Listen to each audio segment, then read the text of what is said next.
Hey everybody, and welcome to another episode of Deckin Around. My name is Tyler. I'm Steve. And today we are so excited to have Chandler Henry from Rise Magic on the show. You guys have been asking for a long time to have Chandler on the show. And honestly, we've been pumped to have him on probably since one of the earlier episodes. Like, we've really been talking about this for a while. I know Steve and I go back and forth a lot as we're kind of building these guest lists as who we want to have on. And Chandler's been on probably since first iteration. Yeah, oh, for sure. He's definitely one of the first names that were on the list, and we're here. Yeah, absolutely. So this is going to be a really fun episode, everybody. We're really excited to have Chandler on, and I hope you guys are excited too. Before we jump into it, though, make sure to like the video and subscribe to the channel if you haven't already. We try and drop awesome content all the time, so hopefully you guys will stick around to see some of our other videos as well. And let's take a quick word from our sponsors here. Hummingbird Feathers mimics the shimmer of a hummingbird in motion. Meticulously created with a specialized printing process using multiple holographic foils.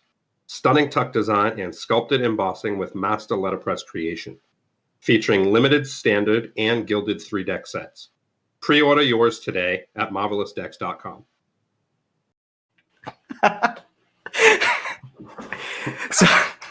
So I have to say what's phenomenal about this is Steve and I did not coordinate costumes at all. Oh, yeah, buddy. But I kind of feel like I look like Yukon Cornelius and you look like the Abominable Snowman. Dude, that's so true. I didn't even think about that. That's crazy. We hang out way too much. Dude, so guys, that's ridiculous. My teeth, man. This is going to be a surprise Halloween episode here, obviously. So without further ado, here is Chandler Henry. What's up, Chandler? What's up, guys? Just taking a quick sniff of the Rise playing cards. You know, normal. Oh my gosh, man. Where's your costume? Here's the thing. My girlfriend gave me these bunny ears. Yes. And this. It's the Chippendales bunny. On, right?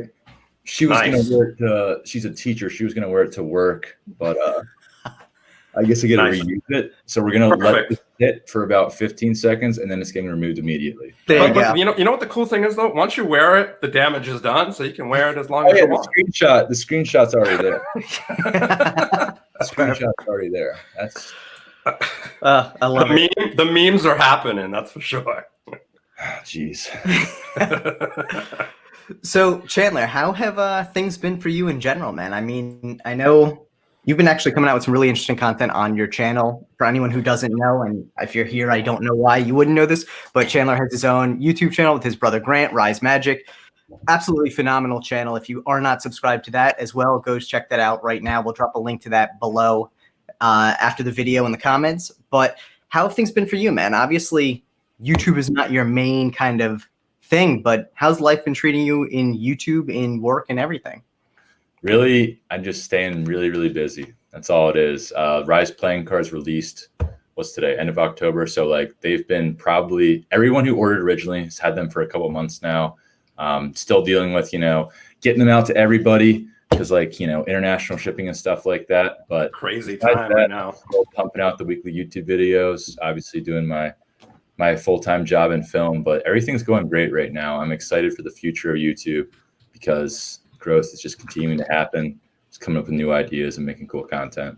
Yeah, you're almost at 300K, man. Yeah, that happened. Shoot, I could go into so much YouTube advice because people ask me about that. But the only answer, the really only true answer to that is just keep making videos because it's an exponential growth curve. And we sat at like 0 to 50,000 subscribers for like 2.5 years. And then in the past year, it went poop. So it's like, I get that we almost have 300,000, but in my head, I still feel like a super, super small YouTuber with like 40,000 or something like that. Which is so cool.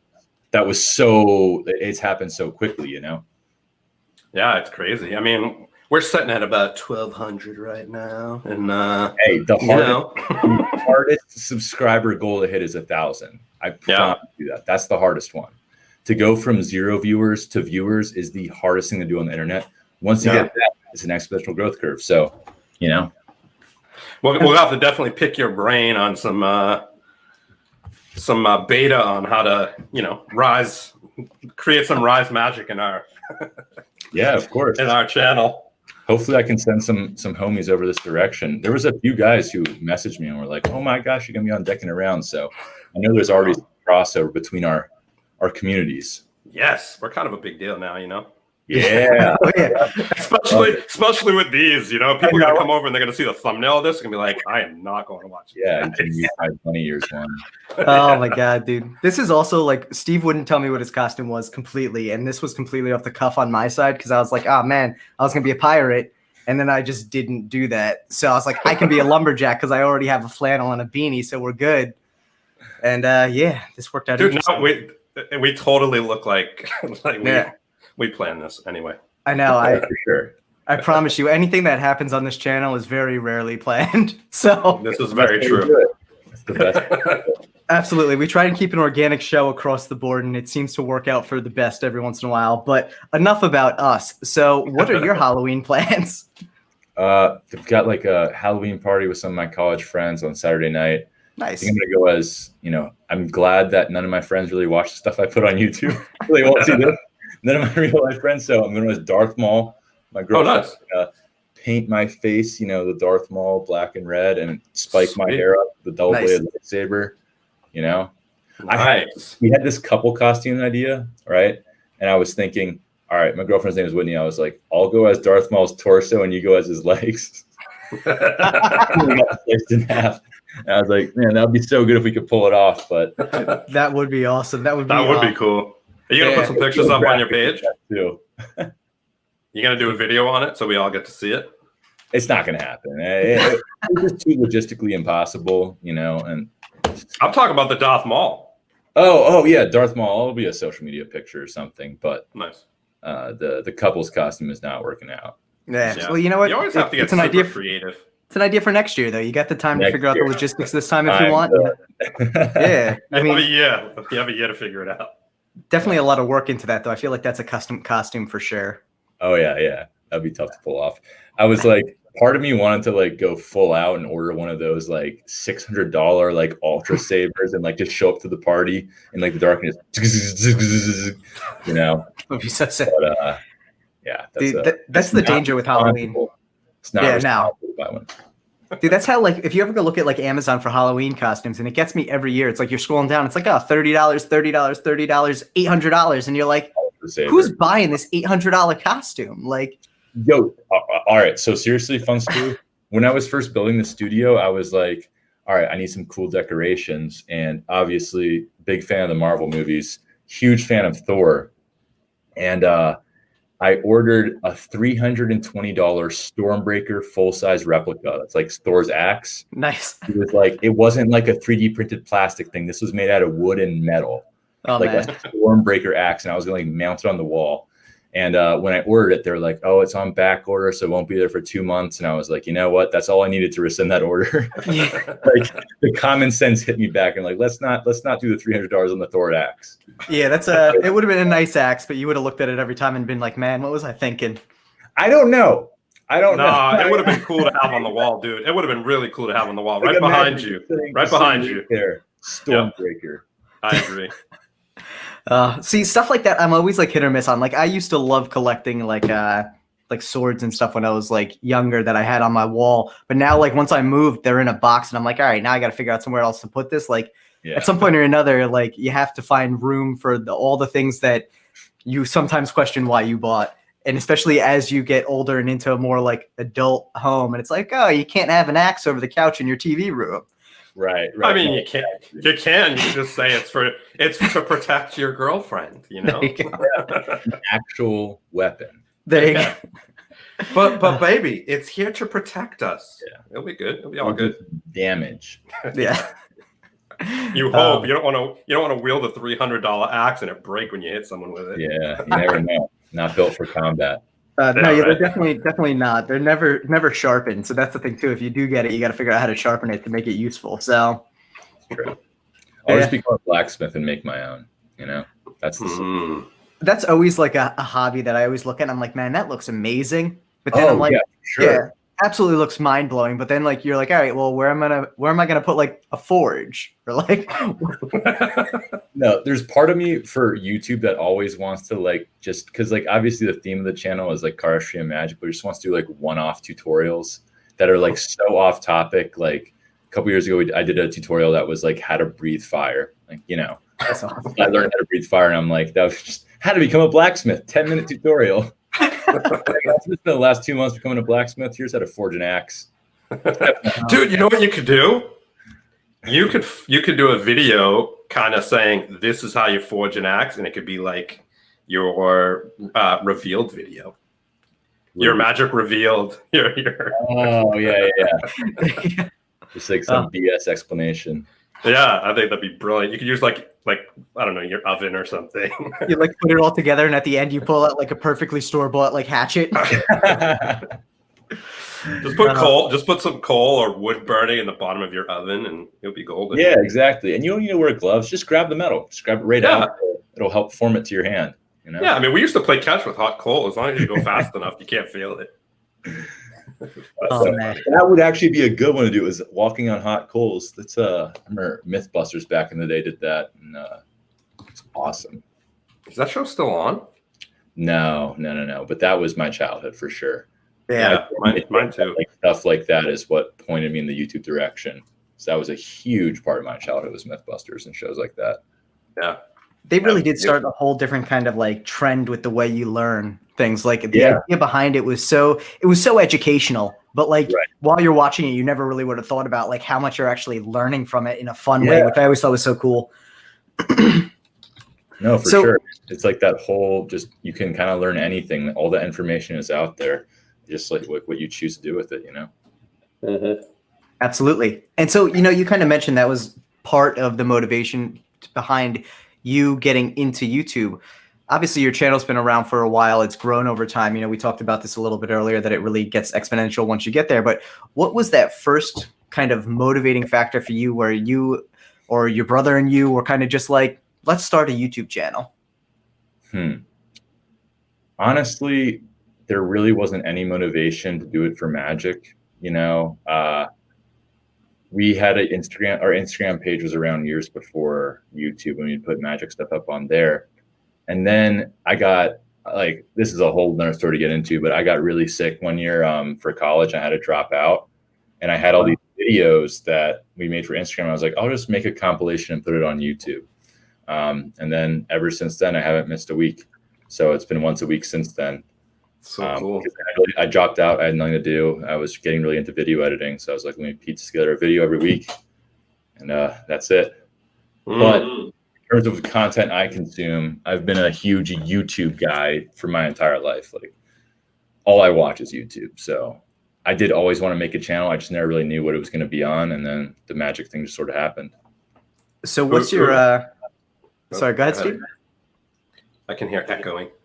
I can if it's bad. Let's see. We'll see. Yeah, it seems all right for now. Should I do it? Right. Yeah, go for it. You might as well. Right. Do it. You're like white with my bunny costume. I guess I have to put on. Let's see. Make it happen. There you go. Yes. No. Now I look like one of those Twitch streamer girls who like. Dude, it's perfect. It's perfect. That's your next endeavor, man. That's your next endeavor. Oh my god, I love it. You just need the crazy lights like Tyler and I have. I can't do it. It's like this is when it's like, all right, let's get those donations in. Get my never streamed before, but Oh goodness, Bow. What's up, Bow? Bow's in the house.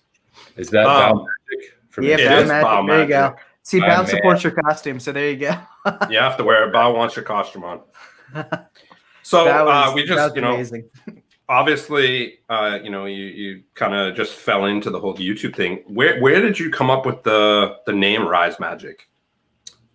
What's kind of the meaning behind it? Guys, sorry, it's bothering me that I look out of focus. Anyway, the name Rise Magic, honestly, we were coming up with a name for the Instagram. I'm 6'9", Grant's 6'11".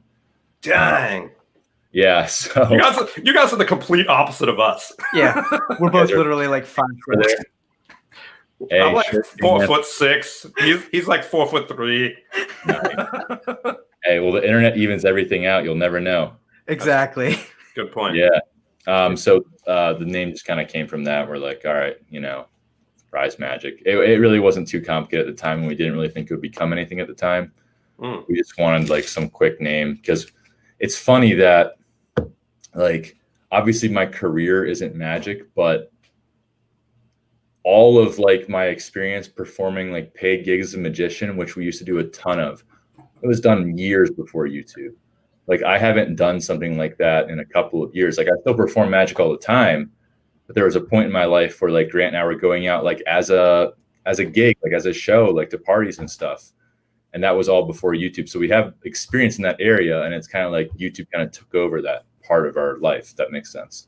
Yeah, for sure. Nice. And so now, what's your biggest YouTube channel? You said you're a huge YouTuber. What's like the 3 big YouTube channels you watch?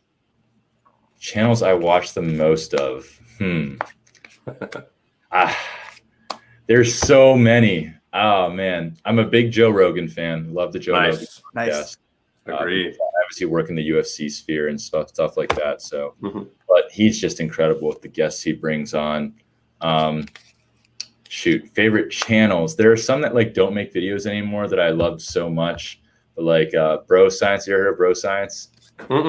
His sense of humor. He like makes like YouTube videos about lifting and working out. And his sense of humor is definitely mature content with the expletive he uses, but it is really funny content about lifting weights and fitness and stuff like that. And man, I'm kind of blanking on others. I'll pull up YouTube on their screen. See his most viewed videos is history. Yeah, like I watch a lot of sports stuff on YouTube because I'm a big sports guy. So like basketball channels and stuff like that. I don't know if like Rise Magic will know this, but I play a lot of video games. Like I play a lot of Fortnite and Call of Duty Warzone, and that's like the main way. Like when Grant and I like live really far away, we were like playing video games together every night from a couple thousand miles away. So I watch a lot of stuff like that. So video games are a lot more fun if you're good at them. So I watch the tutorials and try and get better. So I suck less at them and have more fun. Right. I mean, I guess nowadays you can just go on YouTube and watch like complete videos on how to beat everything, right? Right. Yeah, exactly. Where it's like with Call of Duty, one of the things is like you get your loadout, right? So it's like you get to choose what guns you get to use. So I'm always watching like what are the pros using. I want to use the same guns they're using. You got to have that competitive advantage. Yeah. No, for sure. And it's definitely, I think that's one of the nice things though about mainstream video gaming now is, like you said, it's a way for you and your brother to stay in touch when you were far apart. Like it not only served the purpose of entertainment, but like there's that connective value that I think, even 10 years ago, no one would have thought that was a thing. Like, oh yeah, we play video games to meet friends and stay in touch with people and all this stuff. There's such a great bonding experience there.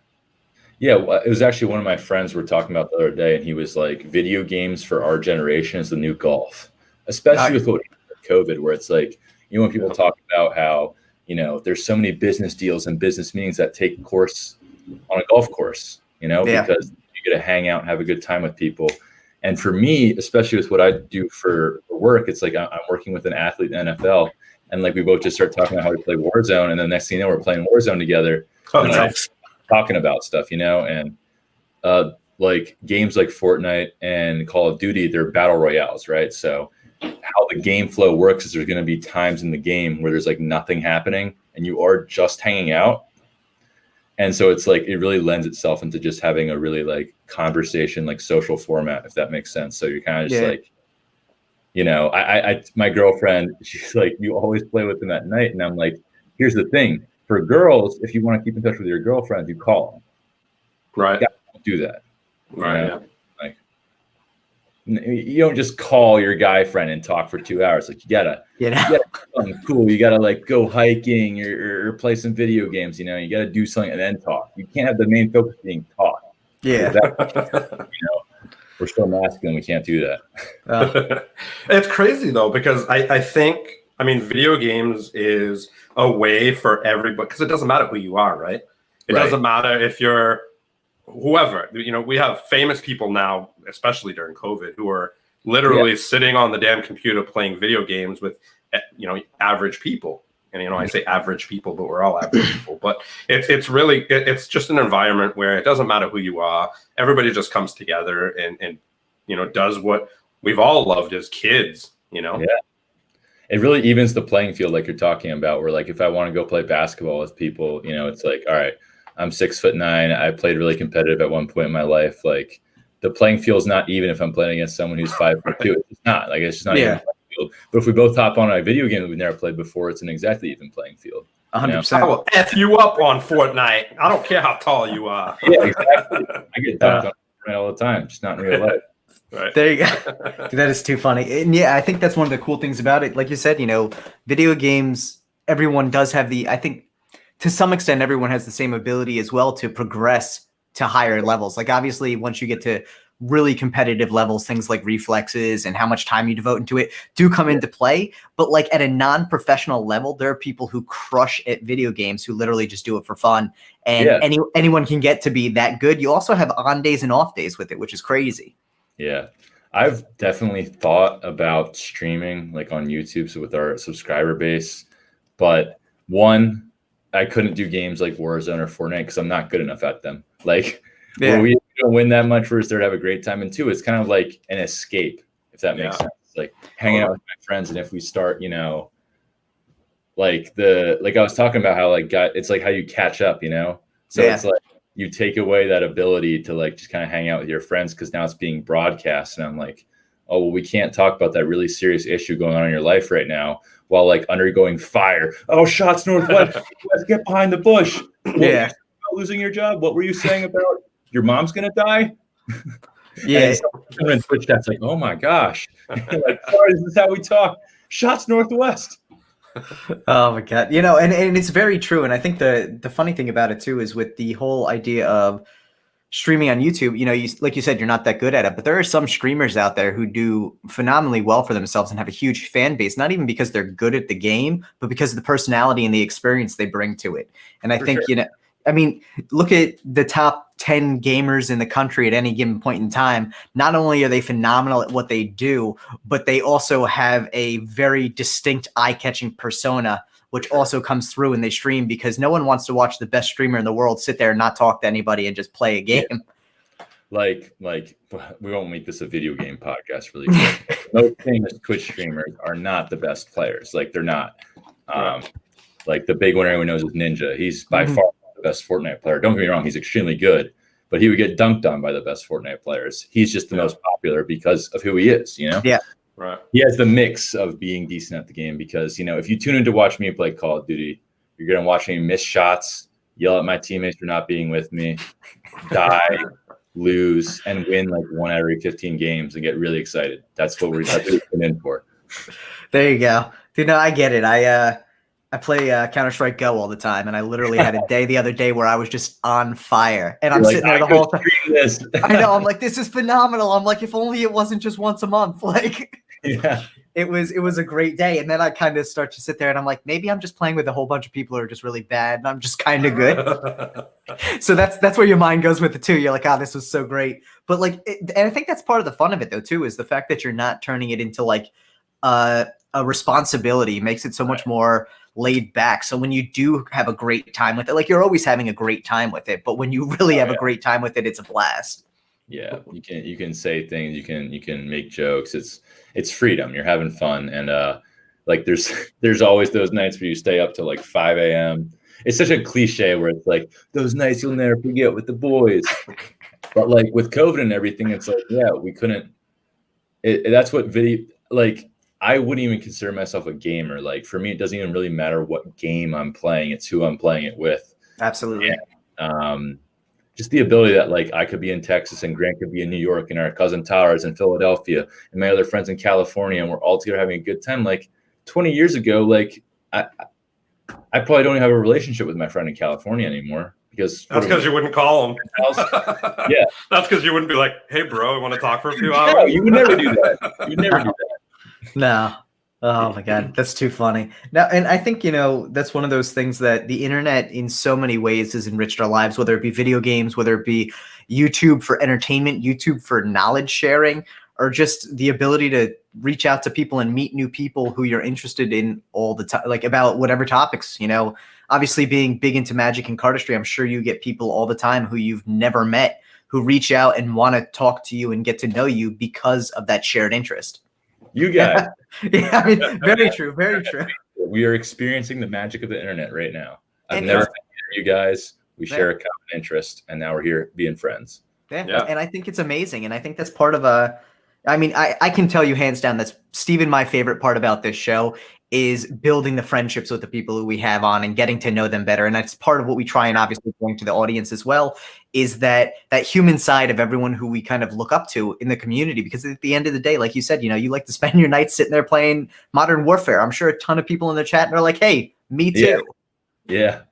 In fact, what was it? With Fortnite back in the day, I put our username out on YouTube, and we ended up, in fact, like, here, I'm going to go off on a really crazy tangent, okay? Do it. That's what this show's all about. When Fortnite is like at its peak, when it was like, oh my gosh, everyone and their mom was playing Fortnite, right? There was one guy who followed Rise Magic who said he was Twitch streaming and was showing that he was really good. And then I put on Instagram, this is when Rise Magic was probably like 1/6 the size. I put out Grant and I's usernames for Fortnite. And we just started playing with subscribers all the time. And like 5 of those people are like good friends. Like they're not fans, they're not subscribers, they're like friends of us now. Like I had to go to Arizona for work, and I knew one of the guys who I played Fortnite with. Like, this is the tree. He saw a video on Rise Magic, subscribed, then followed us on Instagram. Follows us for 2 years. Fortnite comes out. We end up getting in a game together. And then so many years down the line, I get this job and I'm traveling all around the country, and I end up in Arizona, and I text him, I'm like, aren't you in Arizona? And then we meet for the first time in Arizona like 4 years later. It's so awesome. It's crazy. He's one of my good friends now.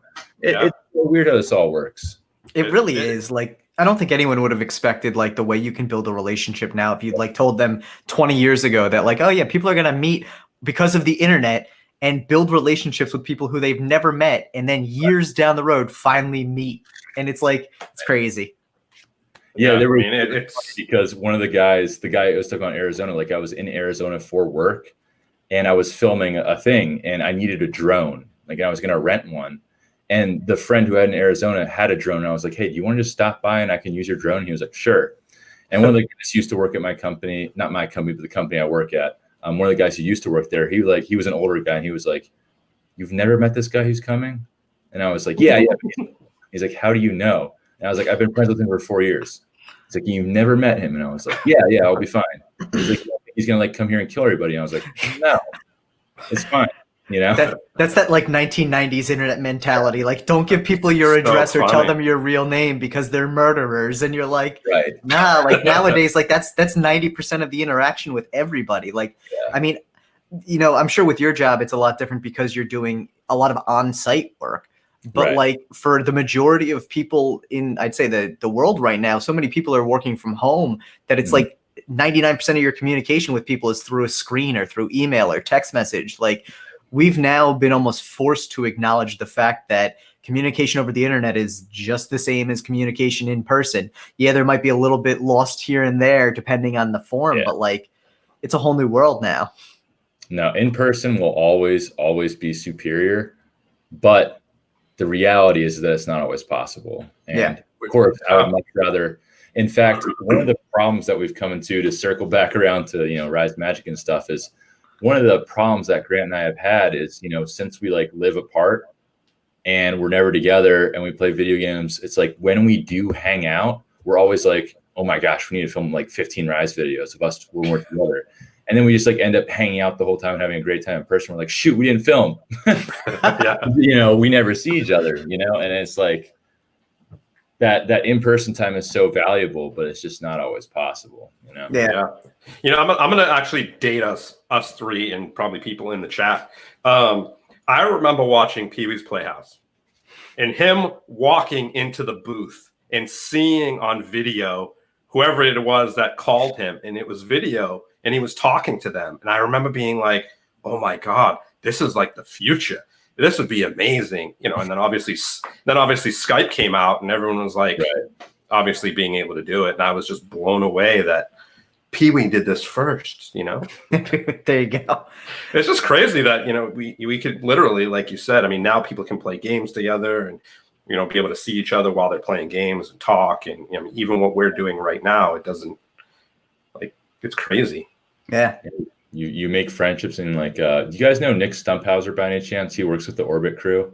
We've heard so much about him. Obviously, we've had Chris on the show and Shano and a friend who I made internet because we both did cardistry and film. And then when we finally like hung out in person one time, he like walked in the studio. He was like, I feel like I've been here before. That's so awesome. Like, you know, you kind of have. You see how you're part of it. And the funny thing about it, funny. so many of the relationships within the Magic and the cardistry communities have been built through the internet, whether it be forums prior to Instagram getting big with it, and now with Instagram. Like, I mean, that's pretty much probably the same story of how Nick met Chris and Nick met Sean and everyone involved in it, which is so like awesome to see what great relationships and what great innovation comes out of, you know, these random encounters on the internet. Yeah, I really haven't had that many relationships with like other people in the cardistry and Magic community, so to speak. Like, for example, like I haven't done other podcasts like this, like, you know, I've done stuff like this, and Nick was kind of like my first connection to someone who's like in the community, if that makes sense. And then I went to this thing in February. It was like a meetup that I was invited to by the United States Playing Card Company because they merged with Cardamundi in New York City. And honestly, like it was, I think, a week before Corona, maybe 2 weeks. And we were in this New York City bar, and it was like shoulder to shoulder with people. It was crazy because that's like my last memory before lockdown. Wow. Was like, it's not, I'm going to get sidetracked again, but with my sickness stuff that's happened to me, I've become pretty much a germaphobe on my own before COVID. Right. So, you know, times in the past when I've had my surgeries and stuff, they would like make me wear a mask like 2 years ago when I was walking around school. And I'm like, oh, this is nothing new. Anyway, I just remember us walking around that bar in New York City with all these Magic people and cardistry people that I'm like, oh my gosh, they're real. Like I met Chris Ramsey. I met Orbit Chris Brown. I met Chris Ramsey. I just said that. Dan Dave Buck, Dimitri, like the Cardistry Touch people. All people who I've talked with before, but like they're real. They're real humans. They're really here. They're not just someone on YouTube, you know. It's really cool to see. It really, and I think, you know, that's one of the interesting things about it, because there's so many people in this community who aren't all joining at the same time. So like you said, you know, you met Nick in this kind of happenstance way and you've become friends with him. Same with like Chris and all them. And I'm sure the time you've been in the community, you've seen so much of them flourishing within the community and starting out small and growing. Same with, you know, Rise Magic. And so many people come in now and they're like, oh my gosh, like Chandler Henry, he's like a god of Magic. Oh my gosh, there's Chris Orbit Brown. He crushes playing cards and makes one of my favorite brands, all this stuff. And people like really start to like forget the side of it where like, yeah, they're just regular people.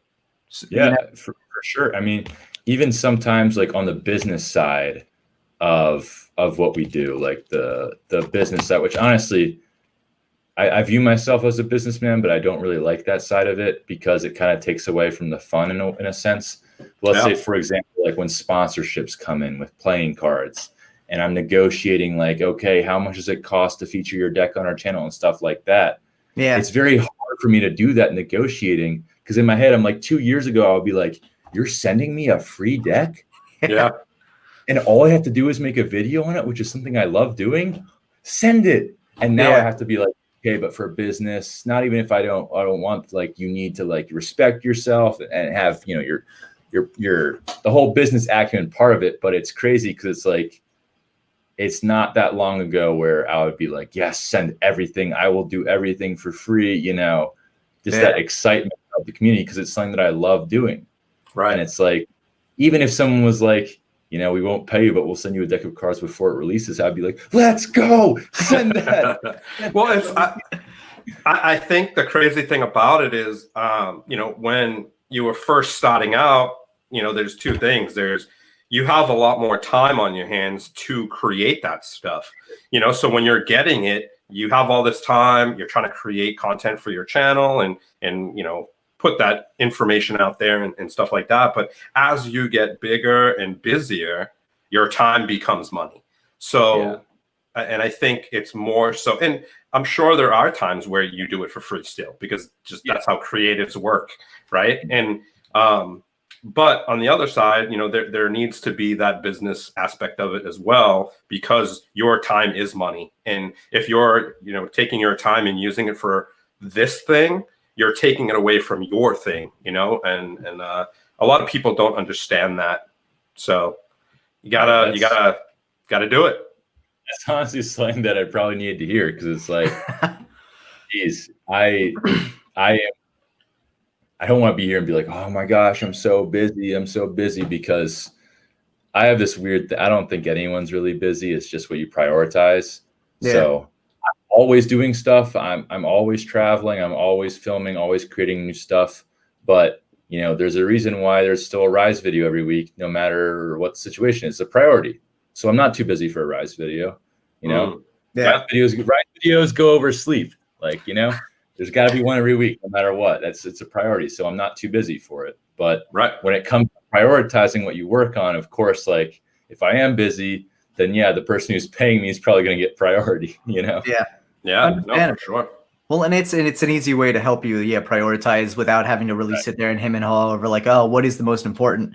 But one of the things you kind of mentioned earlier is that, obviously you are a full-time filmmaker at this point, like that's your career.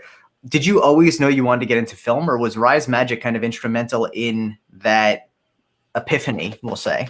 You said it. I mean, Rise Magic is everything. And I really have to credit Grant for that. Grant is the ultimate older brother, so to speak. When you think about what an older brother is, he's 2 years older than me, 2 years and 2 months exactly. So it's like that lead up time where everything that you're going through in life, he's like, oh yeah, I just did that. Like, I know, like, like when it was trying out for the basketball team, like Grant was the one who like was the trailblazer. He's the first to like, okay, this is what you got to do. This is what you got to do. They might make you shoot a free throw in front of the whole team. And I'm going in there with like prior knowledge. Like I know what's going to happen. And it's like that with everything. So everything I learned about magic at the beginning was from Grant. I could get into that.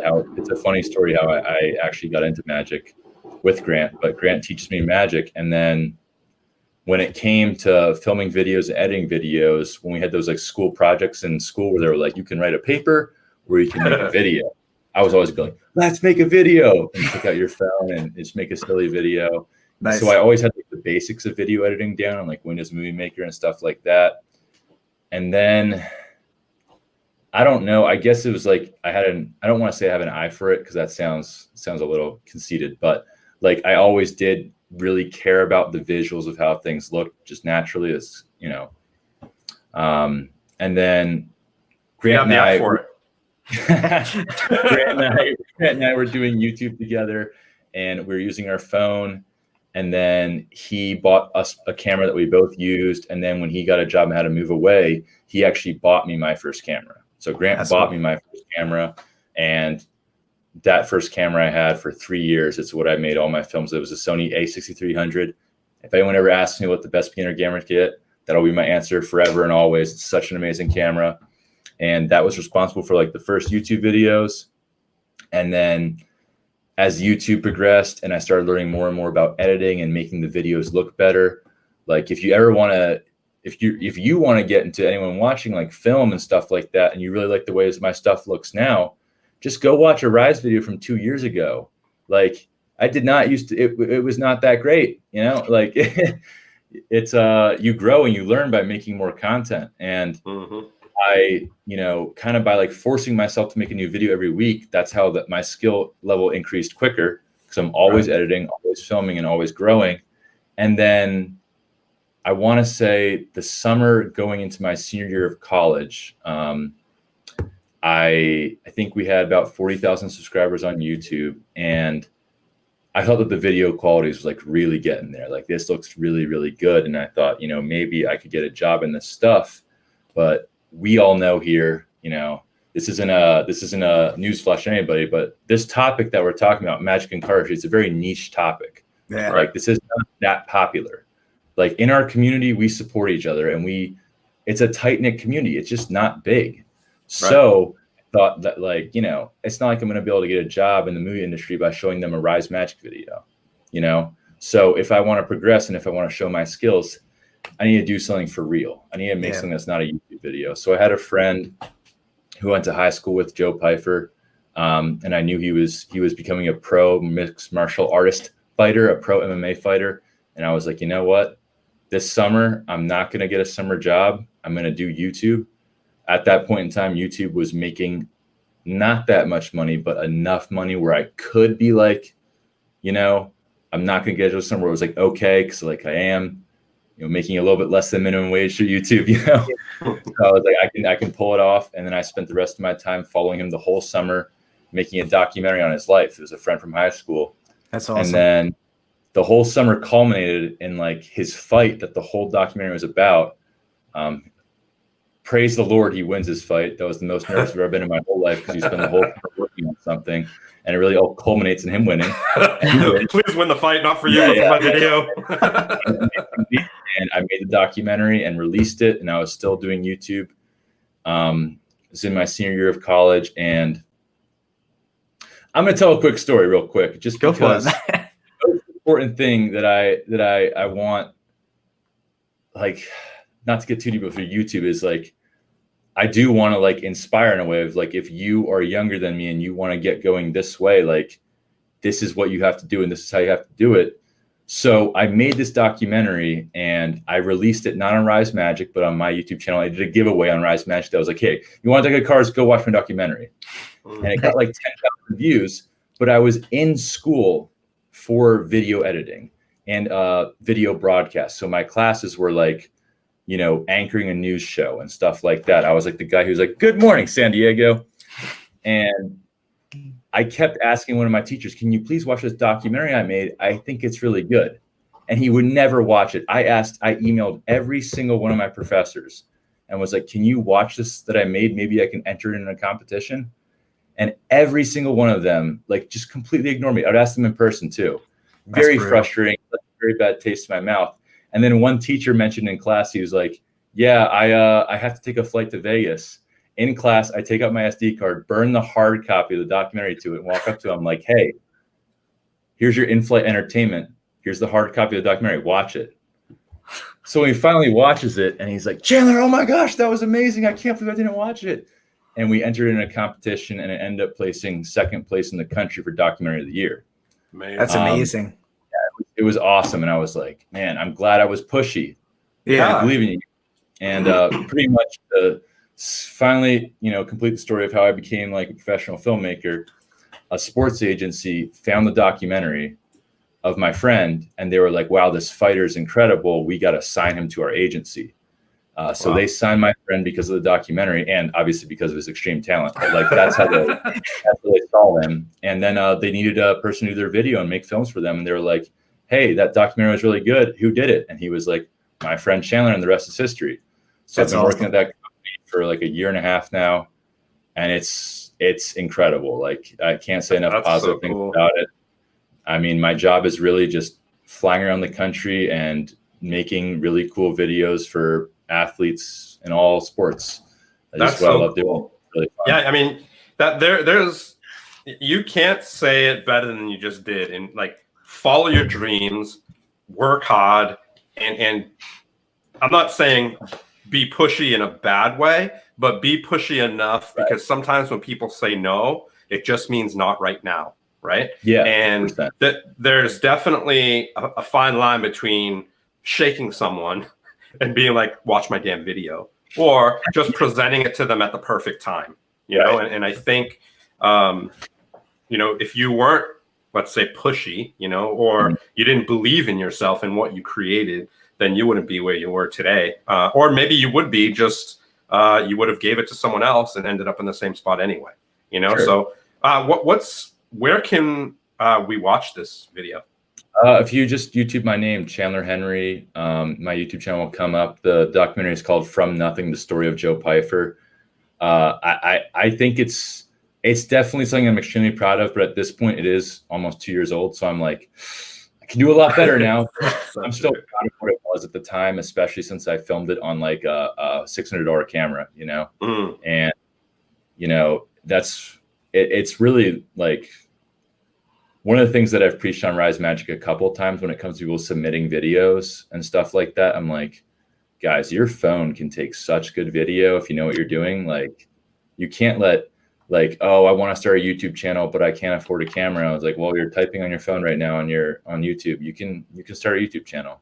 Yeah. I mean, every phone nowadays does at least 720, Yeah. And there's always a way to make it happen. You just have to keep pushing. And like you said, there is a bad way to be pushy. Like A couple people I know in the Magic community. Well, that's going to sound like a diss for a second. Not anyone.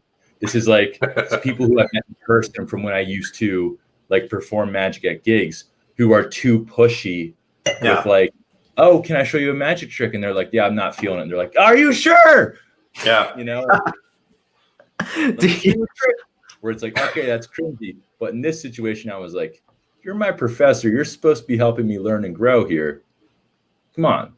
You know, That's too funny. Pick a card. If I can trick you, you have to watch the video. Yeah, exactly. And yeah, I think the underlying part about that being pushy is, like Steve said earlier, you know, a belief in yourself, and not even just a belief in yourself, but an honest belief in yourself. You have to be honest with yourself. And if you truly believe it's something worth pushing for and fighting for, then you go with it. But I think a lot of times people maybe skip that honesty step and they're just like, this is the best thing ever. And they're not really taking an objective look at it, and they try and push it and they go overboard. And it's like, you gotta remember, like, I think there's two things about it. And I think actually one of the great things about playing cards in general, playing cards, I like to say there's a deck for everyone, because not everyone's going to love your deck of playing cards. You know, you know, there's so many different people who use cards for different reasons, which Steve has an amazing deck right there in his hand. But so many people use cards for so many different reasons that that at the end of the day, like if you're using a deck of cards for, you know, whatever, if you're a collector, you may not like something that's built as a cardistry deck. If you're a cardist, you may enjoy tally hos, but at the same time, you don't always love them because you want something new. There's so many different kind of variations. And I think it's similar with life as well. Like there's different tastes. And just because you know, say you had given that to your professor and he's like, hey, that was really good, but I just didn't feel it. I don't think you would have turned around and been like, oh man, I'm just never going to do this again. Like you would have kept fighting for it because you had a belief in it that was an honest belief that it was good. And you know, you can't always discount people's taste. Yeah. I mean, that's so true. It actually happens with Tyler and I all the time. You know, he might come to me and been like, dude, I have this great idea, or check this out, and blah, blah, blah. And he might believe it. I'll be like, dude, that's trash. And he might be like, oh, you're right. But the times that he feels like it's not, that it's a really good idea, or that, you know, we need to do it, I'll be like, you know what? Like, yeah, you're right. It is something. And the same thing happens to me. Like I'll have an idea even about this recent video we're going to do. And he's like, oh, I think we should do it this way. And I'm like, yeah, you're right. You know, so sometimes our passions need to kind of get adjusted a little bit, but you know, like you said, you need to, you know, be persistent with things that you believe in, you know, and in the same token, be really open to things that maybe you just need to adjust a little bit within that project or whatever you want to call it, you know, because it might make it even better. Because I'm young, I don't like sitting here and preaching advice in any sense, but it's like, in my experience, I just turned 25 a couple of weeks ago. In my 25 years of life, one of the most important skills you can have is self-awareness. You need to know how to evaluate your stuff compared to other people's stuff. Like I said, I think I make good films, but I'm nowhere near the top. There's so much I can improve on, and almost everything I make, if I watch it just a week later, I'll be like, oh my gosh, if I had another time to edit that, I would have changed this, and this. You know, the most important skill is self-evaluation. And then like what you're talking about with Tyler and your relationship is like, the other really important thing you need to have is an inner circle that's not yes men. That's so true. So true. Is perfect. You need to have people that hold you accountable and let you know if it sucks. Yeah. Like, no, it sucked. You can do better than that. You put nothing in it. It keeps you motivated. I mean, you never want to. I mean, I think, you know, people forget this all the time. Like life is always about continuous growth. And if you do have people who are yes men, you're never going to grow because they're going to keep telling you what you're doing right now is perfect.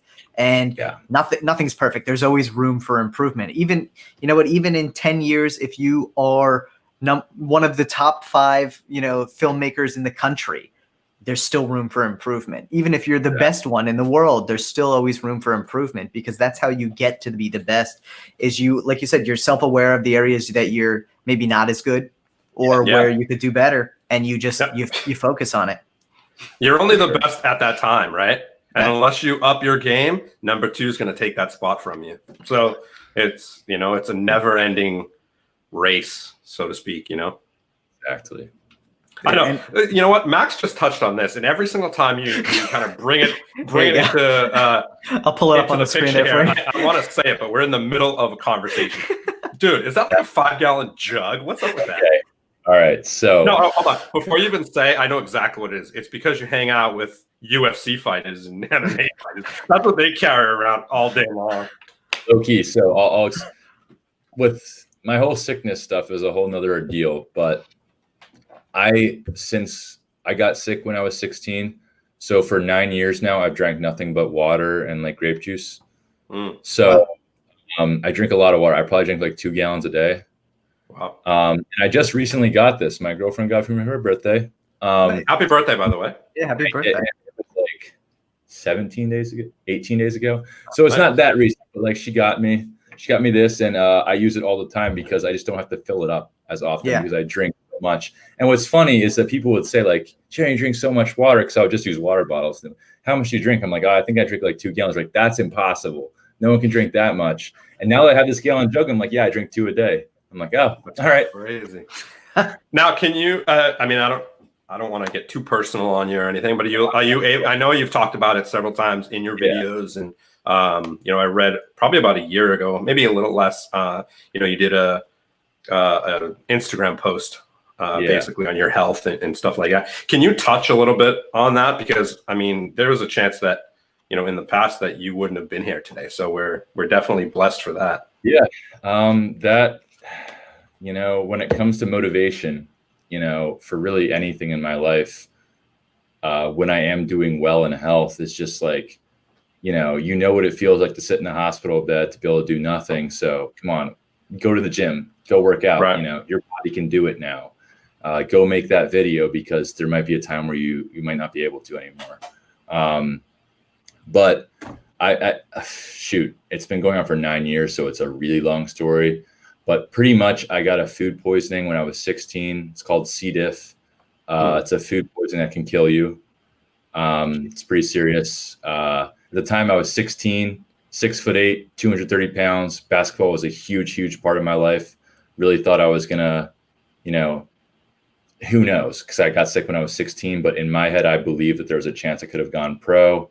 I had a very good skill set for a 16-year-old, obviously strong and tall. And got sick that summer, lost. I went from 230 to 140 at 6'8". In and out of the hospital. Pretty much my digestive system shot. Doesn't work anymore. They overdosed me on an antibiotic to kill the food poisoning. I'll try not to get too specific, but they overdosed me on an antibiotic to try and, kill the food poisoning. It finally kills it, almost kills me in the process. And then I don't have any digestive stuff left in my body. It's extinct, because I was on so much medicine for such a long time. So the result of that is that I really can't eat really any food. My stomach doesn't like pretty much anything in my body, right? So I have to be very careful and experimental about what foods I eat. So for the past, my diet does change every once in a while, because I'm always tweaking, trying to get healthier. But in the past 7 years, I've probably had under 10 different types of foods. Like chicken, turkey, beef, carrots, broccoli, blueberries, raspberries, strawberries, grapes, and applesauce, which is, I guess, apples. Can't think of anything else. I don't really eat anything. And because of my diet, my weight fluctuates like crazy. Right. And you can see that in a lot of YouTube videos, because there are ones where I'm clearly like 150 pounds and like very, very sick. Then other times where I'm, 230, 240, like yoked up, feeling good, like it's really crazy. But I'm very, very blessed. I'm a Christian. I'm very thankful. I believe there's a plan for my life and what God has put me through. It's not like I'm doing very, very well right now. It was a huge deal for me. I just hit 220 pounds, which is something that I haven't been able to been that heavy in 2 years, because I've been so sick. Good for you, man. Doing really well right now. I had the surgery. I've had the surgery twice. Both times it helped me, but I ended up failing for a little bit. But what's crazy is that for my job, I fly around all the time. So I think don't want to over exaggerate, but I think I've definitely been on at least 60 or 70 flights in the past year. Wow. Could be more, could be a little less, but I've been a a lot. lot of places. Definitely the fact that I was able to do that with all the stuff that's going on is just incredible. And I know that, you know, I'll just tell a quick story. When Corona started, right, I was at a good point where I was kind of like holding steady at 170. I could eat a few different foods, but I was definitely very, very, very skinny. And then COVID happened, and I was actually in Arizona at the time. I had just been in Las Vegas for a UFC fight, flew to Arizona, and then that's when COVID happened. I had to fly back. And then when I got back, I got extremely sick. And I thought I had Corona at first, because when that first all started happening, everyone, like, they kind of didn't know what it was besides a cough, and I got so sick and I lost so much weight. And around April, I was about 150 pounds. And then I changed my diet a little bit. And since March, it's true, since March till this very moment, the only foods that have gone in my body is carrots, chicken, and grapes, nothing else. That's what I live off of. Oh, wow. I eat the same meal 3 times a day. Some, you know, air fried chicken and carrots, some grapes 3 times a day. And I'm feeling good, feeling big. Dude, now you're looking swole, so that's good, man. But That's good. That's Yeah. good. It's all in the water, man. That water is. I'm like a skinny little plebe. So when I got it, I got it. Can you put the bunny ears on and then flex? Yeah, there we go. Hey, man. do I have anything in my tooth? Yeah. Rise people know that like they've seen me at like 140 pounds and they've seen me at like 240. They've seen 100 pounds swing of me over the past few years. So I'm at a nice middle point, but it would be monumental for me if I could just mentally like get back to where I was.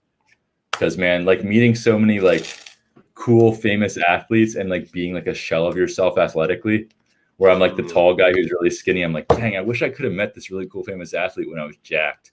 That would have made me look a lot. You know what the crazy thing is, though? Here's the crazy thing. When you're around all those jacked people, it doesn't matter. Because if you can't use that, because to them, it's like, yeah, he's jacked, but can he fight on the ground? Oh, yeah. Yeah, especially going around UFC. Either of you guys watch UFC? Yeah. I used to watch it all the time. I kind of trailed off since it started turning into like WWE. But yeah. Every once in a while, like, you know, I just saw Nurmagomedov kind of retire, and every once in a while I'll watch some of it. I'm into jiu-jitsu, so I got to watch it for that. Yeah. The way I always explain it to people, because I'm obviously a huge UFC guy and I have a lot of relationships with some fighters, but it's like all that, you know, that showmanship, all the teasing, all the banter, all that. Yeah, it can be corny sometimes, but at the end of the day, you walk into a fenced-in cage and they lock the door behind you. Yep. And it's a fight basically to the death in modern terms, where it's like until that guy is either not conscious anymore or submits. Like, it is the most metal, the closest thing you have to modern day gladiators. So that, for what I love in filmmaking, it is, you know, like, you can make a dramatic, emotional cardistry video, but it's never gonna be the same as you like doing a film on someone who's like, yeah, tomorrow I might die.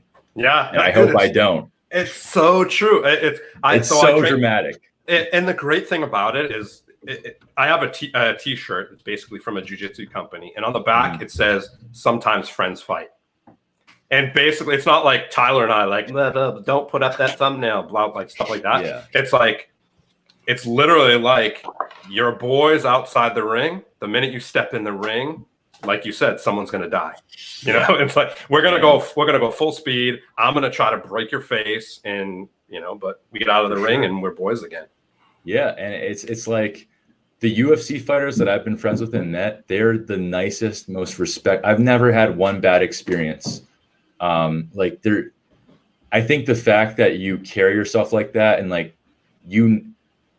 I've met UFC fighters that are 5'2", 120, who fight bantamweight or whatever, and they could kill me in 10 seconds. There's no doubt in my mind. They could murder me. And I think that when you have that confidence in yourself as a human being, it just lends you to be a really respectful, nice person. So You're not worried about anything. You know? It's so true. They're That's so the nice. one thing.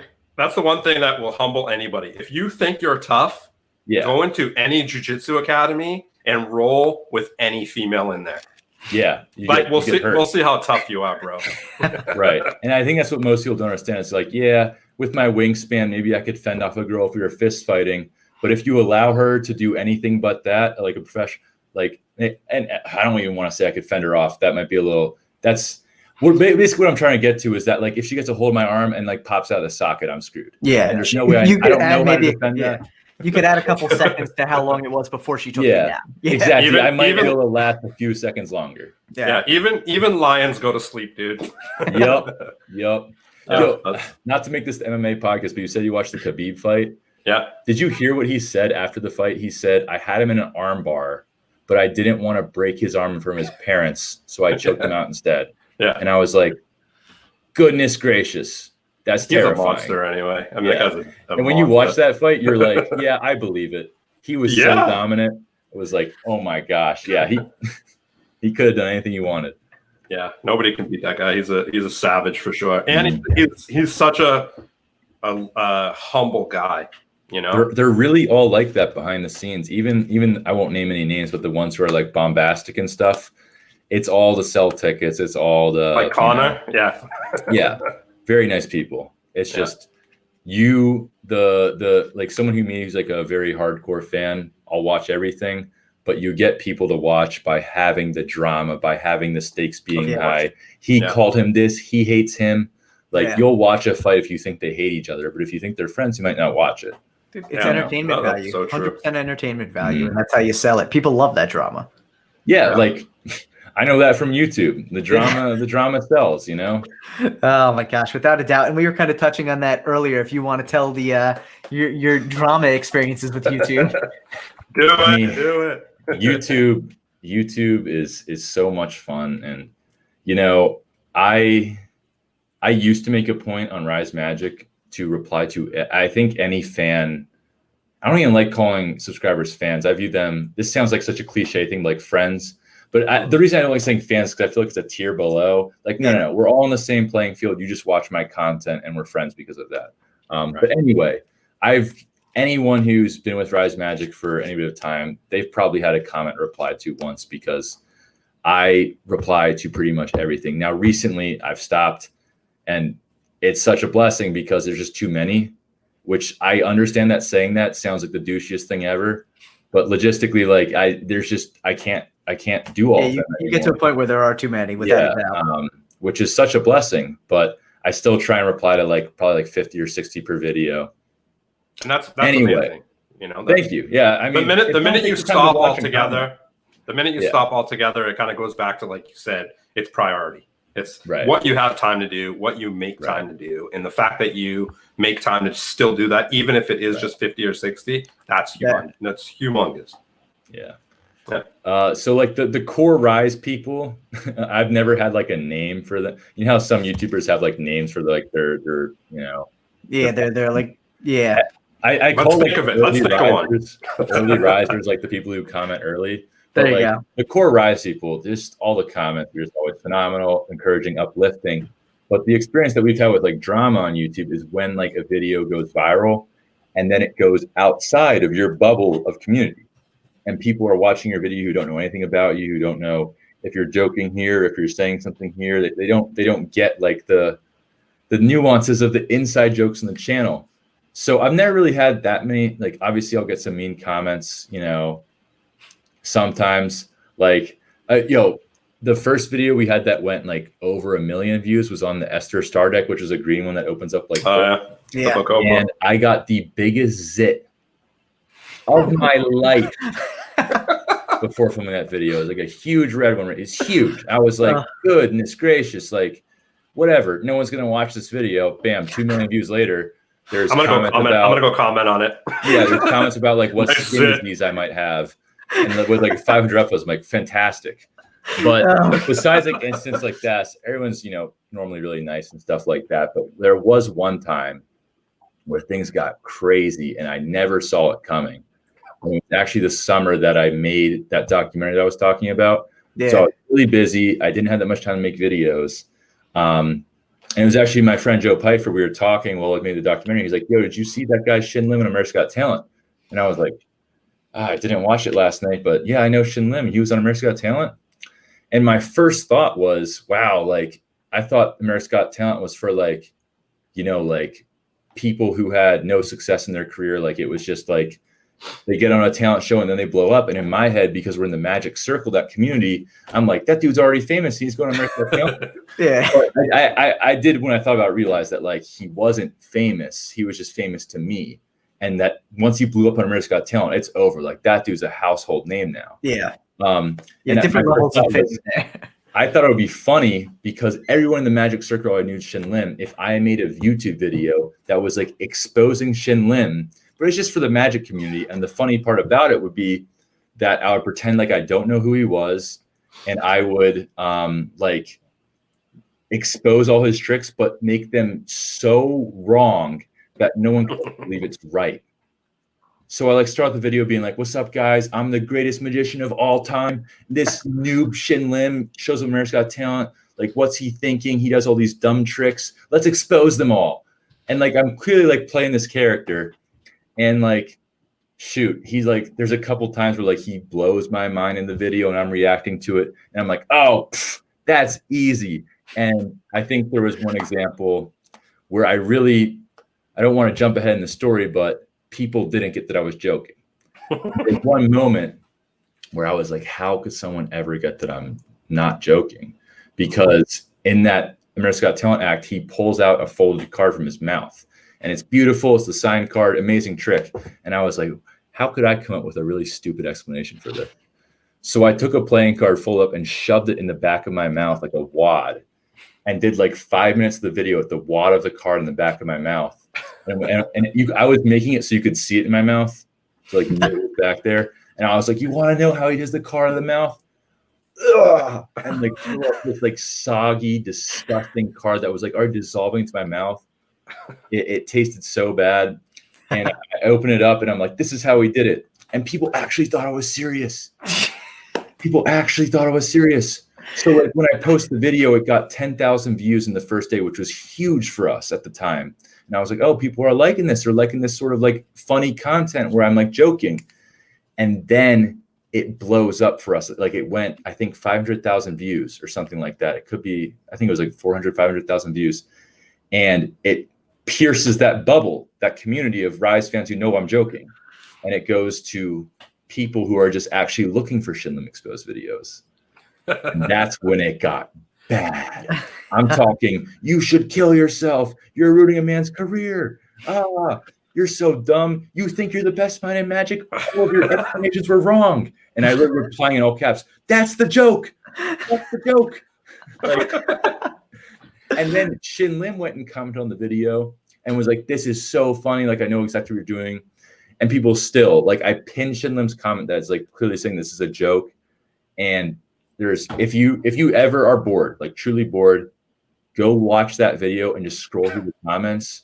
Oh my gosh, the worst stuff you'll see on the internet. We'll link to that below. We'll definitely link to it below. I think if you just type in Shin Lim exposed, I think it'll probably be one of the first videos. Nice. Dude, you know what you should do? This is like the cool thing to do now is you should go on there and read through those comments, like all those like crazy comments. You'd get probably another million views. No, that's the thing though. I've had that idea before, but they're so like I can't read them. Like it would just be like that would be an unmonetized video. That's okay. It'd be hilarious. The racism, the homophobia, all the stuff thrown my direction. It was wild. Like I'll be reading the comments, just be beep, beep, beep, beep, beep, beep, and all blurred out and all that stuff. And be like, what do you even say? I'm like, the whole comment's blurred out for a reason.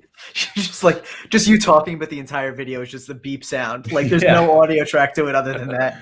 And that's the thing. You know, we talked a little bit earlier about the upside to the internet, but I think that there's that dark side of the internet, that dark side where like people don't hold back when they want to be mean. Like It's brutal. And like, it's stuff that you would never hear real world. And I'll give credit for being creative with some of it, but like, brutally creative.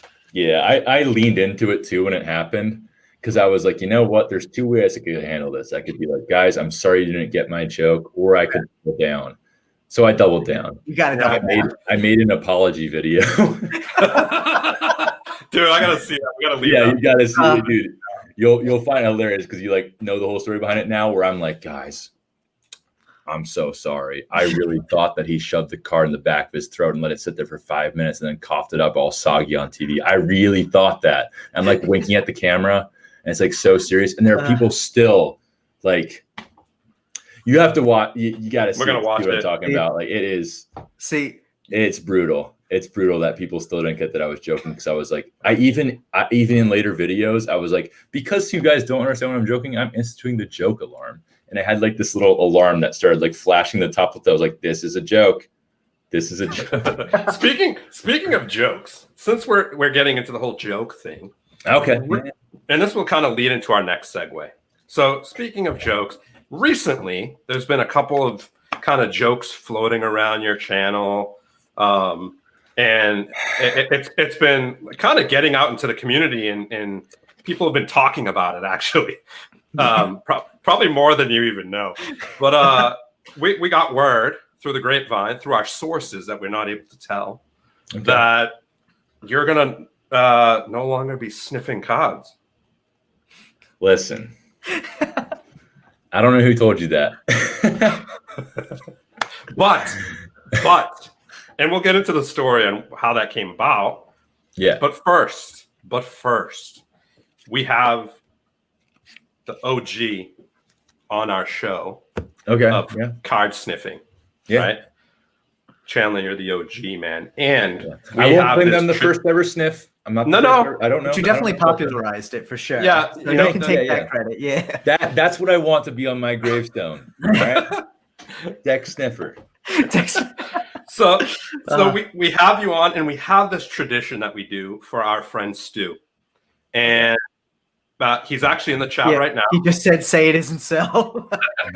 and basically what we do is Stu is a huge fan of sniffing, and he adds a little bit of a twist, and he actually eats cards as well. Right? To each his own, yeah.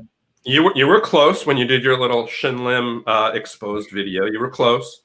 But can we have you do, even if it's the last time you sniff a deck or not, could you do what you do, man? This is a big ask. This is a big ask, Steve. I don't know. I know it is. I know it is. I know.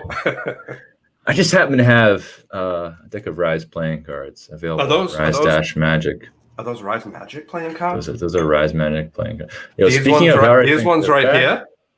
I don't think I will ever be able to express to anybody how cool it is that we have a deck of cards. Like, that's what you always want. And I'm like, oh my gosh, it's actually here. So of course I'll sniff it. Of course. Now, the hardest part about opening a new deck of cards is getting the cellophane off. So we made sure it worked perfectly on Rise playing cards. Just kidding. That one just happened to work well. So from our video, right, once you take the cellophane off, the key is you got to press down that seal. Okay. You got to press it down. I want to make sure that if people are still going to do it, they do it right. Okay. So you press down the seal, and then you got to get another playing card, and you got to pop the seal. Right? Pop that seal. And then as soon as you pop it, you really want to open it as quickly as possible.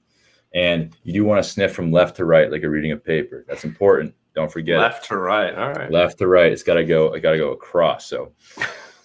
Right, I can already smell the smell's kind of leaking through. This is not good. We got to get it open fast here. You got to do quick, man. There's going to be a pop when it happens, right? So go pop, open, flip over.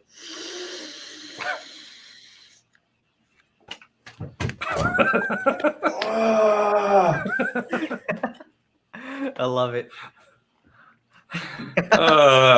Christian. What's up? Christian said, "What's Grant gonna think?" Don't tell him. We didn't see anything, man. We didn't see anything. Oh, drop that deck. Where'd it even go? Okay. So since you have the deck open, Yeah. Bro, when are you gonna print this deck? Print it. Wait, I'm confused. When are you gonna print this one? That back design? Oh, Back. it's a little bit lagged on my screen, so see what you're holding Okay. up. So here's the thing. We actually talked about this in, I think it was a video 2 weeks ago. Yeah. So the idea behind that card is that we took so long to actually get a deck of cards out. Like, you know, I feel like when you're in the community and you get just a little bit of following, it's like the first thing you do is release a deck, you know? And we took so long on it. And people like our logo and they're the whole time like, hey, just make this deck. Just flip your logo. Like, just flip it. And we were like, yeah, but no. Like, Yeah. it would look, I get that it would look okay, but we want to do something bigger and better than that. And I know everyone loves minimal designs, and I do think that it looks good, like that card that you showed me, but that deck will never exist. That's Right. kind of why it's in there. And that's the explanation. It's like that deck that's just our logo, that'll never exist. We won't make something that lazy. And that's not saying that other people who have made like logo decks are lazy, but on our end, we're like, we might do something minimal, but we're not just going to do it like that. Like, Right. for all you people who said, here, you want the logo deck, there's your card. There it is. It's never going to exist. Have fun. And it's almost like we included in decks. We're like, no, we took time. We wanted to make something like this, which I hope you guys agree is superior to that. You know, It's absolutely So beautiful. beautiful. Yeah, I think the intricacy of it's just amazing. Yeah. Thank I you, mean, yeah. Tyler and I, now, when it first came out, when I first saw your video, you know, obviously I was like, oh, it's beautiful. But I didn't actually, I mean, I don't know how to say, it didn't actually hit me how amazing I feel this deck is until I got it in my hands and opened it and really took the time to look at it. I was, thank you, man. yeah, no, I was blown. I think it's an amazing deck. I love the detail on it. I love the meaning behind it. So, no, I mean, the fact I watched your video and I put it in the Rise Reel, which we can talk about later. But the same thing that you had was when we came up with design, I just kept thinking the whole time, like, I hope this looks good on paper, because I had the same feeling you did where I'm like, this could not work. And then as soon as I did the Make Playing Cards prototype and got it in the mail, I was like, oh yeah, we're doing this. Yeah. And I hope that a lot of people had the same reaction you did, where it's like, not to toot my own horn, but pictures don't really do it justice. Because it is just like, I was very nervous that some of the lines would be too thin for the decks. And I, you know, worked with a lot of people at United States Playing Card Company going back and forth. I'm like, will this work? right. And I'm very happy with how the intricacy turned out, because I know that minimal is very, very in right now. Definitely is for decks, you know. But we want to do like something that's like a bicycle deck or a tally-ho deck in terms of complexity, where it's like someone could look at it and be like, oh, maybe, you know, it looks like a classic playing card, but it's definitely our own. Yeah, no, I mean, it's beautiful. There's so much detail in it. And like you said, video pictures really don't do it justice. And I think we said it on the video, actually, is that I didn't literally like it as much as I do until I got it in my hand, opened it up. And I even went back and looked at the video, and I'm like, it just doesn't do it justice until you actually have it and look at it. Even the jokers and just the meaning behind it and the message is just amazing. I'm glad, man, that making that Rise Reel project that we made, and really quick what that was, is that I did a thing where if you got the deck and you just made any sort of video with it, I was going to make it in some big montage, which was an incredible experience for me to do, because it's like all those subscribers out there that are just a number, just a comment. It's like, oh my gosh, they're real. And getting to feature them on the channel was so cool. But back to what you guys were talking about, where it's like, yeah, I was nervous about how people would receive the design, because I knew it looked better in person. That's why I was nervous. Right. Well, and I think, you know, to a way though, too, like the idea behind it being an everyday carry deck in like a magician's like friendly deck where you really want it to be almost unassuming. Like, I think you guys did a great job selling that aspect of it too. And really, like, because it was marketed to me as like a magician's deck and, you know, modern take on, you know, a classic styling, I think people's expectations were almost set a reasonable, I don't want to say lower, but like they were definitely set at a reasonable point. And I think you just exceeded all those expectations easily. Yeah. I'm glad, because Yeah. I felt the pressure of, because man, we probably delayed this project like 15 times over the last 2.5 years. I mean, that says a lot though, because yeah. you put it out when you felt it was ready. You didn't rush it. And I think a lot of people, Tyler and I do a Kickstarter recap every week, and we see a lot of decks that have so much potential, but we feel that they kind of get rushed to market. And and the fact that you did wait on it and put it out when you thought it was ready, it just says so much more about it, Thank you, man. Yeah. I don't know if we would ever get to the point where it's like pumping out 8 decks a year, because I want to make sure that, everyone is like, not to get all corny, but I'm sure you guys have a podcast focusing on decks and stuff. You'll understand that like these are pieces of artwork, and Absolutely. I want to make them that, Absolutely. even when it comes to like, I'm not going to rule out doing a different colorway of this, but as of right now, there's no plan of doing another colorway of this. I want to make another deck. I don't want to make another colorway. I want to make another different deck. Yeah, for sure. Which is already in the works. That's the cool thing about, when you do create a deck, right? And some decks you can't recolor and they might not work. Some decks you can. But the night sky, I don't know how I'd do it in red. It's supposed to be the night sky. Like, is it Armageddon now? I mean, you never know. In California, a 2020 edition of Rise playing cards. Exactly. The world is on fire. Dude, it literally looked like Armageddon like a month and a half ago here in California. But another thing Tyler and I talk about a lot is story behind decks, and Alex Pandrea is a big believer in this, and one of the people in the community that always have incredible stories behind all their decks, even if it's just a plain colored back, but I know you've talked about it before, but can you tell us a little bit about, the message that you have behind the Jokers, the deck, and, just what it means to you, especially with these, sayings on the Jokers?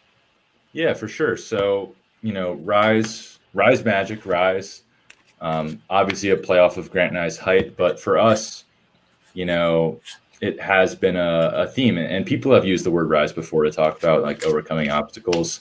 But some of the things that I got let's just go here. I'm a Christian. My favorite Bible verse of all time is Micah 7:8, which says, do not gloat over me, though my enemy, do not gloat over me, my enemy, for though I fall, I will rise again. And the reason why that's kind of a life verse for me is because, if you look at, I'm a filmmaker. If you look at the typical like plot line, the hero or whoever the main character is, they go through something, they go through some sort of trauma, and it changes them, right? And they kind of overcome it, and that's the end of the story. Well, when you're a human being, the end of the story is when you die. So, if you think that the main big problem in your life happened when you were 15, you're gonna have a really boring rest of your life. Yeah. The thing is that you're gonna always have things that bring you down that are going to repeat. You're not gonna have to just learn how to get back up once. You're gonna have to do it again and again and again and again. Whether that's your health, whether that's your finances, whether that's your family, there's gonna have to be things that constantly knock you down. And it's not about learning how to get up once, it's about how to do it again and again and again.